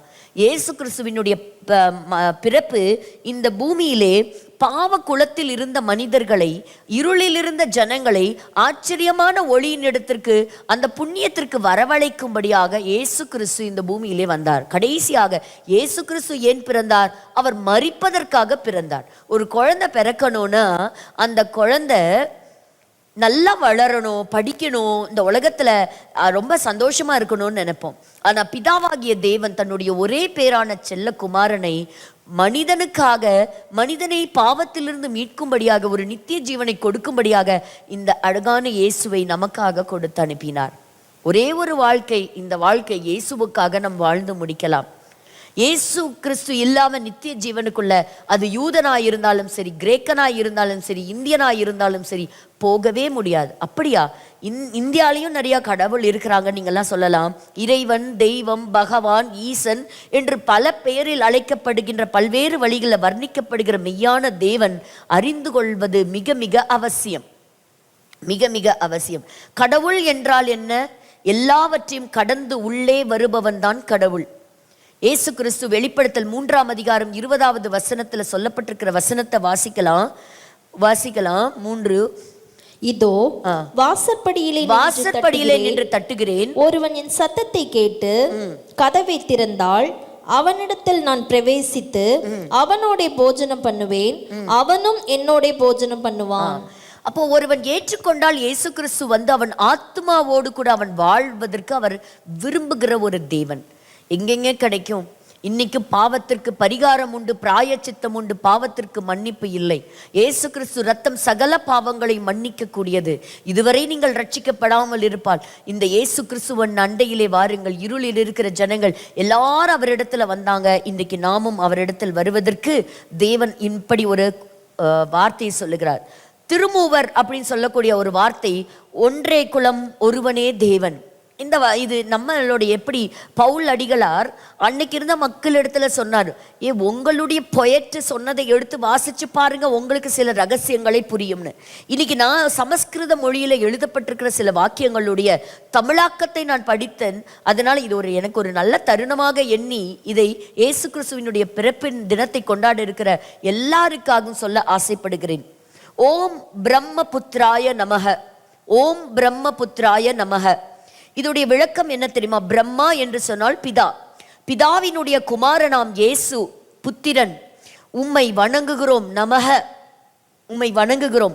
அவருடைய பிறப்பை பற்றி நம்முடைய புஸ்தகத்திலே எழுதப்பட்டிருக்கிறது. ஓம் கன்னிகத்தாய நமக, ஓம் கன்னிகத்தாய நமக. ஏதோ ஒரு புஸ்தகத்தில் அல்ல, இதோடைய விளக்கத்தை நீங்களே ஆராய்ந்து பார்க்கலாம். கன்னியின் வயிற்றில் பிறந்தவரே உம்மை வணங்குகிறோம். யாருங்க கன்னியின் வயிற்றில பிறந்தா? ஒருவரை சொல்ல முடியுமா கன்னியின் வயிற்றிலே பிறந்தார் என்று சொல்லி? இயேசு ஒருவரை தவிர வேறு ஒருவரையும் நாம் சொல்லவே முடியாது. இயேசுவின் சிலுவைப்பாடுகளை பற்றியும் எழுதப்பட்டிருக்கிறது. ஓம் பஞ்சகாய நமக, ஓம் பஞ்சகாய நமக. 5 காயங்கள் உடையவரே உம்மை நாங்கள் நமஸ்கரிக்கிறோம், உம்மை நாங்கள் நமஸ்கரிக்கிறோம். ஓம் விருட்சசூல அருந்தாய நமக, சிலுவை மரத்தில் தொங்கினவரே உம்மை நாங்கள் நமஸ்கரிக்கிறோம். இஸ்ரேல் கடவுளுக்கு போகல, நம்முடைய தமிழ் மொழியில சில காரியங்களை நம்ம பார்க்கிறோம். இயேசு ஒருவரே மரணத்தை வென்றவர், இயேசு ஒருவரே உயிர் தெழுந்தவர். ஓம் மிருதயம் ஜெயாயம் நமக, மரணத்தை வென்றவரே உம்மை நமஸ்கரிக்கிறோம். இயேசு கிறிஸ்துவினுடைய பிறப்பு இந்த உலகத்தில் இருக்கிற அனைத்து ஜனங்களுக்கும் ஒரு மிகப்பெரிய ஒரு வெளிச்சத்தை கொண்டு வந்தது. ஹனுக்கான் சொல்லும்போது அவர்கள் எப்படி தங்களுடைய தேவாலய பிரதிஷ்டையை அவர்கள் கொண்டாடினார்களோ, இருளில் இருக்கிற ஜனங்களுக்காக ஒரு மிகப்பெரிய வெளிச்சம் காத்திருந்தது. இப்போ இயேசு கிறிஸ்துவை குறித்து நம்ம வாசிக்கும் பொழுது ஏசாயா தீர்க்கதரிசி அவரை குறித்து சொன்னதை நம்ம வாசிக்கலாம். 7ஆம் அதிகாரம், ஏசாயா 7ஆம் அதிகாரம் 14வது வசனம். ஏசாயா 14வது வசனம். ஆதலால் ஆண்டவர் தாமே உங்களுக்கு ஒரு அடையாளத்தை கொடுப்பார். இதோ ஒரு கன்னிகை கர்ப்பவதி ஆவாள், அவள் ஒரு குமாரனை பெறுவாள். அப்ப பாருங்க, இந்த ஓம் கன்னிகத்தாய நமக, இந்த வார்த்தை ஏசாயா தீர்க்கதரிசியின் மூலமாக 7ஆம் அதிகாரத்தில் 14வது வசனத்திலே பதிவு செய்யப்பட்டிருக்கிறது. இந்த இடத்துல ஒரு கன்னிகை கர்ப்பவதி ஆகிய ஒரு குமாரனை பெறுவாள், அவருக்கு இம்மானுவேல், இம்மானுவேல் என்று சொன்னால் தேவன் நம்மோடு இருக்கிறார் என்று. அப்போ God became flesh, நம்மை போல மாம்சமும் இரத்தமும் உடையவராய் இயேசு கிறிஸ்து நம்மில் ஒருவராய் அவர் இந்த பூமிக்கு அவர் வந்தார். அப்ப இந்த வார்த்தை யாருக்கு கொடுக்கப்பட்டது அப்படின்னு சொன்னா, யூதேயாவை ஆட்சி செய்த ஆகாஸ் என்கின்ற ராஜாவுக்கு கொடுக்கப்பட்ட ஒரு வார்த்தை, ஒரு கன்ஃபர்மேஷன். ஒரு பொல்லாத அந்த நேரத்துல தடுமாறி நிற்கிறான். இந்த யுத்தத்துல சீரியாவும் இஸ்ரேலும் படையெடுத்து வருகிறார்களே, இந்த யுத்தத்தை நம்ம ஜெயிப்போமான்னு கேட்கும்போது தீர்க்கதரிசியை கொண்டு கர்த்தர் ஒரு அழகான கன்ஃபர்மேஷனை கொடுக்கிறார். இந்த இடத்துல என்ன கன்ஃபர்மேஷன்? 10-11 வசனத்தை வாசிக்கலாம் அதே அதிகாரத்துல. பின்னும் கர்த்தர் ஆகாசை நோக்கி, நீ உன் தேவனாகிய கர்த்தரிடத்தில் ஒரு அடையாளத்தை வேண்டிக்கொள், அதை ஆழத்தில் இருந்தாகிலும் உன்னதத்தில் இருந்தாகிலும் உண்டாக கேட்டுக்கொள் என்று சொன்னார். உன்னதத்தில் இருந்தாகிலும் ஒரு அடையாளத்தை கேளுப்பான்னு சொல்லும் போது அவர் சொல்லக்கூடிய பதில் தொடர்ந்து வாசிங்க. ஆகாசோ நான் கேட்க மாட்டேன். அவன் தவற விட்டான், தனக்கு வந்த ஒரு நல்ல வாய்ப்பை தவற விட்டான். அப்ப ஆண்டவர் நான் பரீட்சை செய்ய மாட்டேன்னு சொல்லிட்டான். அப்பதான் ஆண்டவர் சொல்றார், நானே உனக்கு ஒரு அடையாளத்தை நான் உனக்கு தருகிறேன் அப்படின்னு சொல்லி 13-14வது வசனத்தை நம்ம வாசிக்கலாம். 13-14. அப்பொழுது ஏசாயா, தாவீதின் வம்சத்தாரை கேளுங்கள், நீங்கள் மனுஷரை விசனப்படுத்துகிறது போதாதென்று என் தேவனையும் விசனப்படுத்த பார்க்கிறீர்களோ? ஆதலால் ஆண்டவர் தாமே உங்களுக்கு ஒரு அடையாளத்தை கொடுப்பார். இதோ. இப்ப நம்ம வாசித்த அந்த வசனம் இப்போ இது யாருக்கு கொடுக்கப்பட்டது? ஒரு ஆகாசன் சொல்லக்கூடிய ஒரு மனிதனுக்கு கொடுக்கப்பட்டது. இதே ஏசாயா சொன்ன இன்னொரு வசனத்தையும் வாசிக்கலாம். 9ஆம் அதிகாரம் 6-7 வசனத்தை நம்ம வாசிக்கலாம். 6-7 வசனத்தை நம்ம வாசிக்கலாம். நமக்கு ஒரு பாலகன் பிறந்தார், நமக்கு ஒரு குமாரன் கொடுக்கப்பட்டார். கர்த்தத்துவம் அவர் தோளின் மேல் இருக்கும். The government is on his shoulders. அவர் நாமம் அதிசயமானவர், ஆலோசனை கர்த்தர், வல்லமையுள்ள தேவன், நித்திய பிதா, சமாதான பிரபு என்னப்படும். ஹல்லேலூயா. லூக்கா 4ஆம் அதிகாரத்துல வாசிக்கும் போது அவர் எழும்புகிறார். ஏசாயா சுருள் அது ஏதோ தானா எதிர்ச்சியா வரல, பர்டிகுலரா தன்னை பற்றி தானே வாசிக்கிறார். இந்த உலகத்துல 4 முக்கியமான ஒரு டேட்டுங்க. 1 இயேசு கிறிஸ்துவினுடைய பிறப்பு, அது ஒரு அதிசய பிறப்பு. 2வது நிகழ்ச்சி இயேசு கிறிஸ்துவினுடைய மரணம், அதுவும் அதிசயம். 3 இயேசு கிறிஸ்துவினுடைய உயிர்த்தெழுதல், அதுவும் அதிசயம். 4வது இயேசு கிறிஸ்துவினுடைய வருகை. ஸோ இது அதிசீக்கிரத்தில் நடக்க போகின்ற ஒரு நிகழ்ச்சி. இப்போ நம்ம முதல் கிறிஸ்மஸையே கொண்டாடுறோமே, எப்போ நம்ம அடுத்ததுக்கும் ஆயத்தப்பட போகிறோம்? ஒன்று, இந்த கிறிஸ்மஸ் செலிப்ரேட் பண்ணுறது எதுக்கு? People might say this is a pagan festival or some other date, whatever it might B.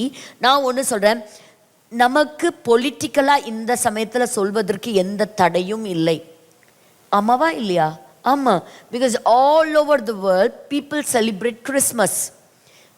எந்த கவர்மெண்ட்டும் எதிர்த்து வரப்போகிறது இல்லை. ஆனால் பாருங்கள், நம்முடைய தேசத்தில் சில இடங்களில் இந்த கிறிஸ்மஸ் பண்டிகையை கொண்டாடிய ஒரு சில இடங்களில் ஜனங்கள் பயங்கரமாக தாக்கப்பட்டிருக்கிறாங்க.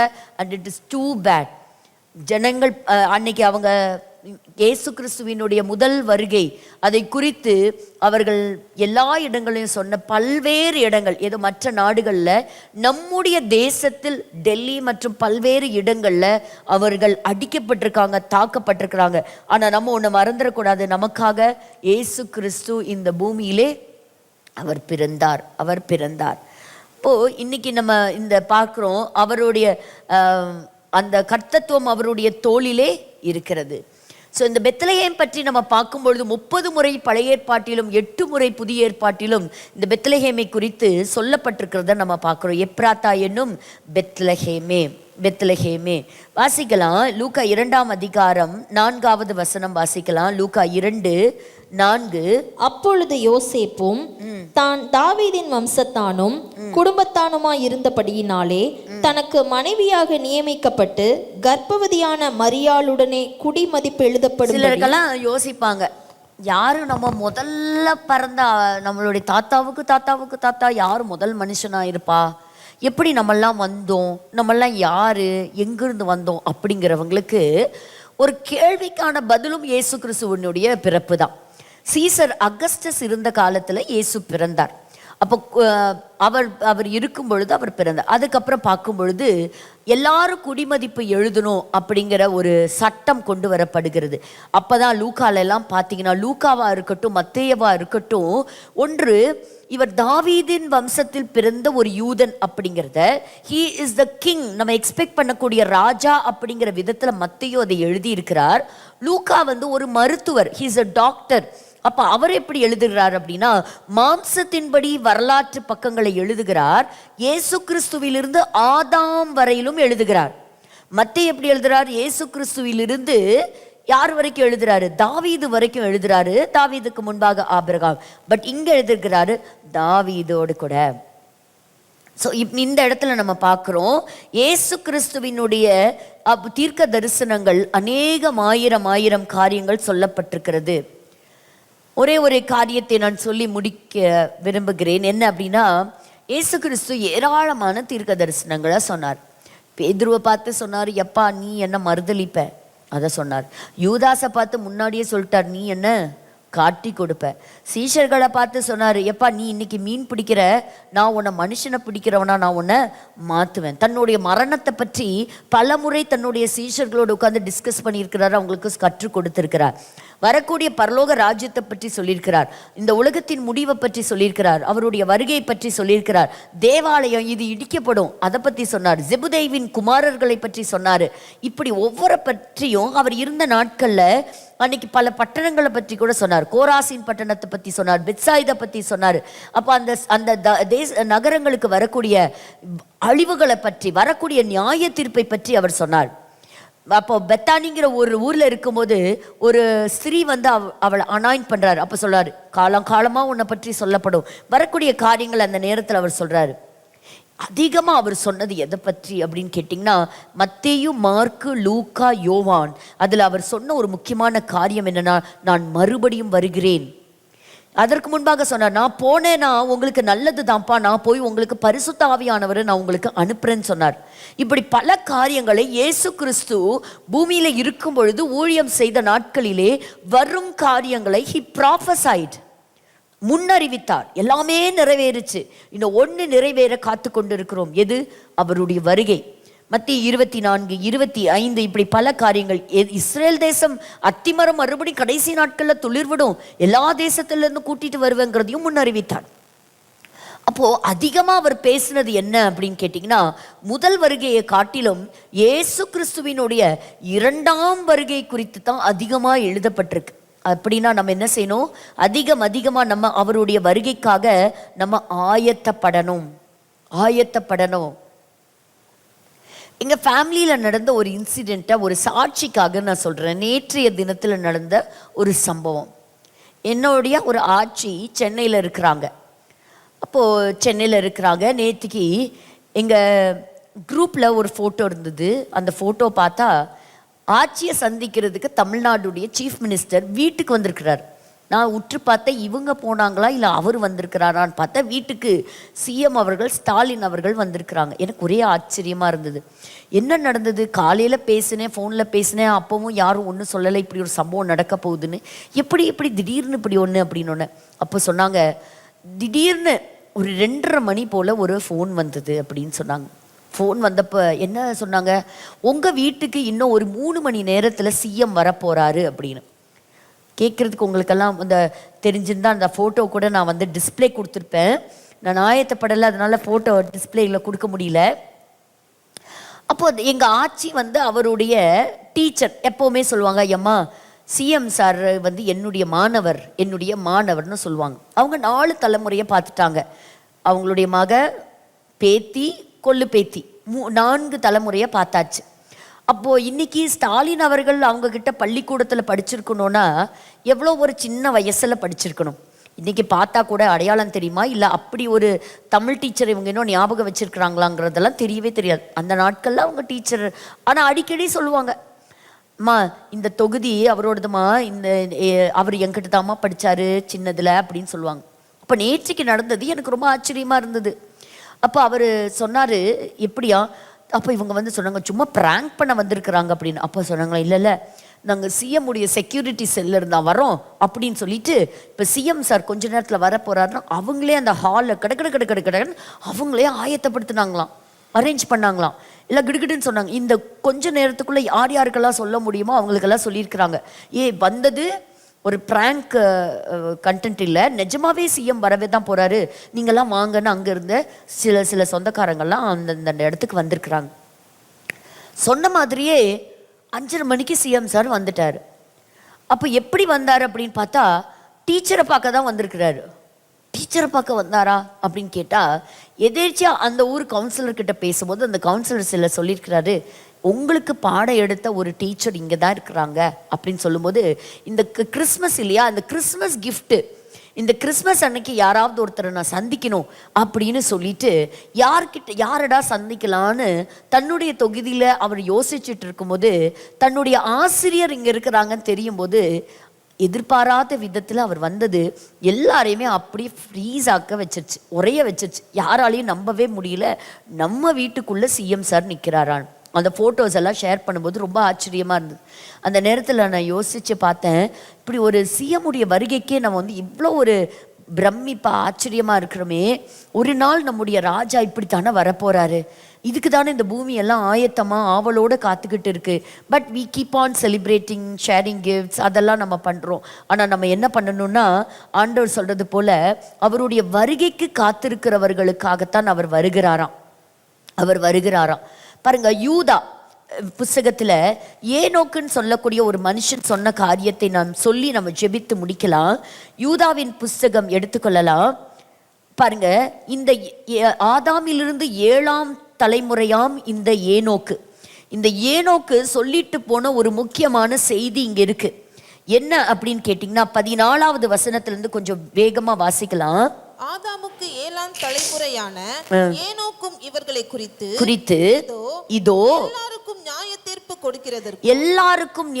தீர்ப்பு கொடுக்கிறதற்கு அவர்களில் அவபக்தியுள்ளவர்கள் யாவரும் அவபக்தியாய் செய்து வந்த சகல அவபக்தியான கிரியைகளின் நிமித்தமும் தமக்கு விரோதமாய் அவபக்தியுள்ள பாவிகள் பேசின கடின வார்த்தைகள் எல்லாவற்றின் நிமித்தமும் அவர்களை கண்டிக்கிறதற்கும் ஆயிரமான தமது பரிசுத்தவான்களோடும் கூட கர்த்தர் வருகிறார் என்று முன்னறிவித்தார். கர்த்தர் வருகிறார் என்று முன்னறிவித்தான்.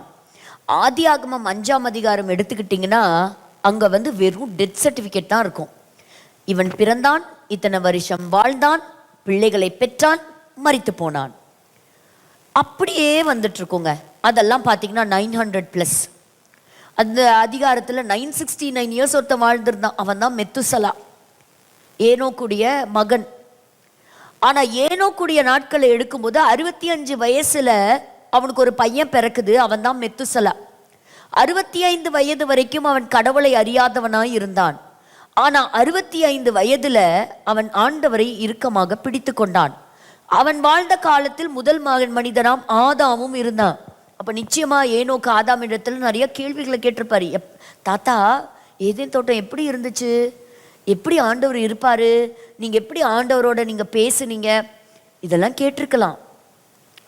நடுவுல மரணத்தின் பட்டியத்தில் நடுவுல ஒருவன் மரிக்காமல் எடுத்து கொள்ளப்பட்டான். அவன்தான் ஏனோக்கு. சிலர் பிறக்காமல் மரித்தார்கள். யார் அவர்கள்? ஆதாமும் ஏவாளும். சிலர் பிறந்தார்கள், ஆனால் மரிக்காமல் எடுத்துக்கொள்ளப்பட்டார்கள். யார் அவர்கள்? ஏனோக்கும் எலியாவும். அந்த ஏனோக்கு அந்த நாட்கள்ல எழுதி வச்சுட்டு போயிருக்கிறாரு, ஆயிரமான பரிசுத்தவான்களோடு கூட கர்த்தர் வருகிறார். அப்போ தேவதூதர்கள் அல்ல, பரிசுத்தவான்கள். அதற்கு முன்பாக சபை எடுத்துக்கொள்ளப்படும். எதற்காக அவர் வருவார்? யோவான் 14ஆம் அதிகாரத்துல சீஷர்கள் இடத்துல ஆண்டவர் சொன்னாரு, எப்பா, நான் போய் உங்களுக்காக ஒரு வாசஸ்தலத்தை நான் ஆயத்தப்படுத்துகிறேன், நான் இருக்கிற இடத்துல உங்களையும் கூட்டிட்டு நான் போறேன், சீக்கிரமாய் வருகிறேன். வெளிப்படுத்தல வாசிக்கிறோம், இதோ சீக்கிரமாய் வருகிறார், அவனுடைய கிரியைக்கு தக்க பலன் அவரோடு கூட வருகிறது. இந்த முதல் வருகை அநேகருக்கு சந்தோஷம்தான், எல்லாருக்கும் சந்தோஷம்தான். இந்த சமயத்துல நம்ம மற்றவர்களுக்கு இதை பற்றி நம்ம சொல்லணும். ஆனா அதே சமயத்துல நம்மளும் என்ன செய்யணும்? ஆயத்தமாகணும். அவருக்கு சத்திரத்திலும் இடமில்லை, தலை சாய்க்கவும் இடமில்லை, மரணத்திலும் இடமில்லை. ஆனால் நமக்காக மகா பிரதான ஆசாரியனாய் பிதாவினுடைய வலது பாரிசத்தில் வீற்றிருக்கிறார். ஸ்தேவான் என்கின்ற ஒரு சீஷன் மட்டும்தான் அவன் மரிக்கும் பொழுது பார்த்தான், இயேசு கிறிஸ்து எழுந்து நிற்கிறதை அவன் பார்த்தான். நம்முடைய கண்களும் இயேசு கிறிஸ்துவை ஒரு சின்ன குழந்தையா பார்க்க வேண்டாம், ஏதோ கழுதையின் மேல வந்தவரா பார்க்க வேண்டாம். அதிசீக்கிரத்திலே 1000 பரிசுத்தவான்களோடு கூட அதிசீக்கிரமாய் ஒரு ராஜாவாக நீதி நியாயம் செய்கிறவராக இயேசு கிறிஸ்து வரப்போகிறார். அவருடைய வருகைக்கான சகல காரியங்களும் ஆயத்தப்பட்டு கொண்டிருக்கிறது. வேகமாய் கர்த்தர் பல காரியங்களை கட்டி கொண்டிருக்கிறார். அதற்கு நம்ம ஆயத்தப்படலாம். நம்ம எல்லாரும் கண்களை மூடி நம்ம இப்பொழுதும் ஜெபிக்கலாம். ஆண்டவரை நோக்கி நம்ம பார்க்கலாம். பல காலங்களாக யூதர்களை கிரைஸ்ட் கில்லர்ஸ், கிறிஸ்துவை கொலை செய்தவர்கள் என்று சொல்லிதான் அந்த வேதாகமத்தில் எழுதப்பட்டிருக்குது. ஆனாலும் நான் சொல்றேன், இன்னைக்கு இந்த உண்மையான கிறிஸ்மஸ் அப்படின்னா எல்லா பழையவைகள் ஒளிந்து போகட்டும், எல்லாம் புதிதாய் மாறட்டும். கிறிஸ்து வந்தார், எல்லாமே புதுசா மாறுச்சு. இன்னைக்கு நம்ம அர்த்தமுள்ள ஒரு கிறிஸ்மஸை கொண்டாடலாம். It is not about cake and it is not about decorating your trees and it is not about sending gifts to others. அப்போ இந்த இயேசு கிறிஸ்து நம்முடைய உள்ளத்திலே, இருதயத்திலே அவர் பிறக்கட்டும். நம்முடைய கெட்ட குணங்கள், கெட்ட எண்ணங்கள், நம்முடைய மாசுபடிந்த நம்முடைய பழைய வாழ்க்கை, அந்தரங்க வாழ்க்கை, ரகசிய வாழ்க்கை கிறிஸ்துவுக்கு முன்பாக பரிசுத்தமாய் மாறட்டும். ஏனென்று சொன்னால் அவர் வரும்பொழுது எல்லாரும் எடுத்துக்கொள்ளப்பட மாட்டார்களாம், ஆனால் அவருக்காக காத்திருக்கிறவர்களே அவரோடு கூட கடந்து போவார்களாம். Only who are waiting for his return will be taken with him. Hallelujah. பாருங்க, இந்த வசனம் சொல்லுகிறது, கிறிஸ்துவும் அநேகருடைய பாவங்களை சுமந்து தீர்க்கும்படி ஒரே தரம் பலியிடப்பட்டு தமக்காக காத்து கொண்டிருக்கிறவர்களுக்கு ரட்சிப்பை அருளும்படி இரண்டாம் தரம் பாவம் இல்லாமல் தரிசனம் ஆவார். தமக்காக காத்து கொண்டிருக்கிறவர்களுக்காக. We are happy about his first coming, but he is coming again. கண்களை மூடி நம்ம ஜெபிக்கலாமா? Wishing you all a very very merry Christmas and a happy new year ahead. May this year bring lot of joy and lot of blessings. எல்லாத்த காட்டிலும் இந்த 2025 நம்ம ஓடிய ஓட்டத்தை விட 2026 ஆண்டு இவ்வளவு மகா பெரிய தேவன் ஒன்றும் இல்லாமல் வந்தார், ஒன்றும் இல்லாமல் போனார். எதற்காக? எல்லாவற்றையும் சம்பாதித்தார். பிசாசினுடைய தலை சிலுவையிலே நசுக்கினார். இன்றைக்கு நமக்கு போராட்டம் இருக்குது, ஆனால் போராட்டம் ஒரு டிஃபீட்டட் எனிமி கூட தான், ஒரு டிஃபீட்டட் எனிமி கூட தான். அவனுடைய தலை ஏற்கனவே நசுக்கப்பட்டாயிற்று. ஒரு அர்த்தமுள்ள கிறிஸ்மஸாக இருக்கட்டும், அர்த்தமுள்ள ஒரு கிறிஸ்மஸாக அமையட்டும். ஆண்டவரை நோக்கி நம்ம பார்க்கலாம். அவரை விட்டு தூரம் போன நம்ம யாவரும் அவரிடத்திலே அண்டையிலே ஓடி வரலாம். ஒரு தேவாலயத்தை மறுபடியும் மீட்கணும் அப்படிங்கிற ஒரு வைராக்கியம் யூதர்களுக்குள்ள இருக்குன்னா பாருங்க, இன்னைக்கு நமக்குள்ள எவ்வளோ வைராக்கியம் வேணும்ல, எவ்வளோ வைராக்கியம் வேணும், எவ்வளோ வைராக்கியம் வேணும். ஹல்லேலூயா, தேங்க்யூ ஜீசஸ். உலகம் முழுவதும் ஏராளமான பயங்கர செய்திகள், துக்கத்தின் செய்திகள், கவலை நிறைந்த செய்திகள், யுத்தத்தின் செய்திகள், அழிவின் செய்திகள், போராட்டத்தின் செய்திகளை பார்க்கறதுக்கு நடுவில் இயேசு எனக்காக பிறந்தார், என்னுடைய பாவங்களை சிலுவையிலே சுமந்து தீர்த்தார். ஹல்லேலூயா, ஹல்லேலூயா. எனக்காகவே அவர் பிறந்தார். எனக்காகத்தான் இயேசு பிறந்தார். என்னை மீட்கும்படியாகத்தான் வந்தார். என்னை விலை கொடுத்து கிரயமாக வாங்கி கொண்டார். He has paid for you and me. விலை கொடுத்து வாங்கி இருக்கிறார். நம்ம முதுகுக்கு பின்பாக ஒரு பிரைஸ் டேக் இருக்குதுங்க, அதுதான் இயேசு கிறிஸ்துவினுடைய விலையேற பெற்ற ரத்தம். ஹல்லேலூயா, தேங்க்யூ ஜீசஸ். இந்த உலகம் கொண்டாடுகிறபடி அல்ல, ஒரு அர்த்தமுள்ள கிறிஸ்துவினுடைய பிறப்பை நாம் உணர்ந்து மற்றவர்களோடு கூட பகிர்ந்து கொள்ளலாம், மற்றவர்களோடு கூட பகிர்ந்து கொள்ளலாம். ஹல்லேலூயா, தேங்க்யூ ஜீசஸ், தேங்க்யூ ஜீசஸ். அப்பா உமக்கு நன்றி செலுத்துகிறோம் ஆண்டவரே. இந்த நல்ல நாளிலும் இந்த பொற்கலசம் வேதாகம வகுப்பின் மூலமாக ஆண்டவரே அப்பா நிறைவேறிய தீர்க்க தரிசனங்களை நாங்கள் பார்த்தோம். நீர் ஆண்டவரே, நீர் பிறப்பை, உம்முடைய பிறப்பை ஆண்டவரே பல 100 ஆண்டுகளுக்கு முன்னதாகவே நீர் ஆண்டவரே தீர்க்கதரிசிகள் மூலமாக உரைத்தீர். ஆண்டவரே அப்பா சொன்ன வண்ணமாகவே காலம் நிறைவேறின போதோ நீர் இந்த பூமிக்கு பிறந்தீரப்பா, எங்களுக்காக வந்தீர், எங்களுக்காக கொடுக்கப்பட்டீர். பிதா உம்மை எங்களுக்காக கொடுத்தார், பிதா உம்மை எங்களுக்காகவே கொடுத்தார், பிதா உம்மை எங்களுக்காகவே எனக்காகவே கொடுத்தாரப்பா. உமக்கு நன்றி செலுத்துகிறோம் ஆண்டவரே. இந்த ரட்சிப்பின் பாதையில் எங்களை நடத்தினீரே, ஜீவ மார்க்கத்தை எங்களுக்கு தெரியப்படுத்தினீரே, உமக்கு நன்றி தகப்பனே. இயேசுராஜா, இந்த ஆண்டவரே இப்போ செஷனை ஆசீர்வதித்து கொடுத்தீங்க, உமக்கு கோடா கோடி நன்றி. இந்த நாளிலும் இந்த செஷனுக்காக உழைத்த ஒவ்வொரு பிள்ளைகளுக்காக நன்றி செலுத்துகிறேன். அவர்களை ஆசீர்வதிங்க ஆண்டவரே. மறுபடியும் கர்த்தருக்கு சித்தமானால் வருகிற நாட்களிலே இன்னும் காரியங்களை நாங்கள் தியானித்து அறிந்து கொள்ள கர்த்தர் உம்முடைய ரகசியங்களை எங்களுக்கு வெளிப்படுத்தி கொடுப்பீராக. உம்முடைய நாமமே உயர்த்தப்பட்டிருக்கட்டும், உங்கள் நாமம் மட்டுமே உயர்த்தப்பட்டிருக்கட்டும்ப்பா. ஆண்டவரே முற்றிலுமா எங்களை தாழ்த்தி அர்ப்பணிக்கிறோம் ஆண்டவரே. அப்பா உலகம் முழுவதும் ஆண்டவரே இந்த தினத்தை சந்தோஷமாக கொண்டாட இருக்கிற ஒவ்வொருவருக்குள்ளாக இயேசு ஒவ்வொருவருடைய உள்ளத்தில் ஆண்டவரை பிறக்க வேண்டுமாய் நான் ஜெபிக்கிறேன். ரட்சிக்கப்படாத உள்ளங்கள் ரட்சிக்கப்படணுமே. இயேசு ராஜா, ஒவ்வொருவருக்காக ரத்தம் சிந்திருக்கிறீங்களே, எல்லாரும் உன் மண்டையில ஓடி வரக்கூடிய நாட்கள் வரட்டும். எங்களை முற்றிலும் தாழ்த்தி அர்ப்பணிக்கிறோம். இயேசு கிறிஸ்துவின் மூலம் ஜெபிக்கிறோம் எங்கள் ஜீவனுள்ள நல்ல பிதாவே, ஆமேன், ஆமேன். எல்லாரும் சேர்ந்து சொல்லலாம். என் ஆத்மாவே கர்த்தரை ஸ்தோத்திரி, என் முழுமைய பரிசுத்த நாமத்தை ஸ்தோத்திரி. என் ஆத்மாவே கர்த்தரை ஸ்தோத்திரி, கர்த்தர் செய்த சகல உபகாரங்களை மறவாதே. ஆமேன், ஆமேன். praise the Lord, God bless you. மறுபடியும் உங்களை அடுத்த வாரம் சந்திக்கிறேன். அது வரைக்கும் wishing you all a very happy good night, a blessed week ahead, a merry Christmas and a happy prosperous blessed new year. And Jesus is coming again, and he is coming very soon. God bless you.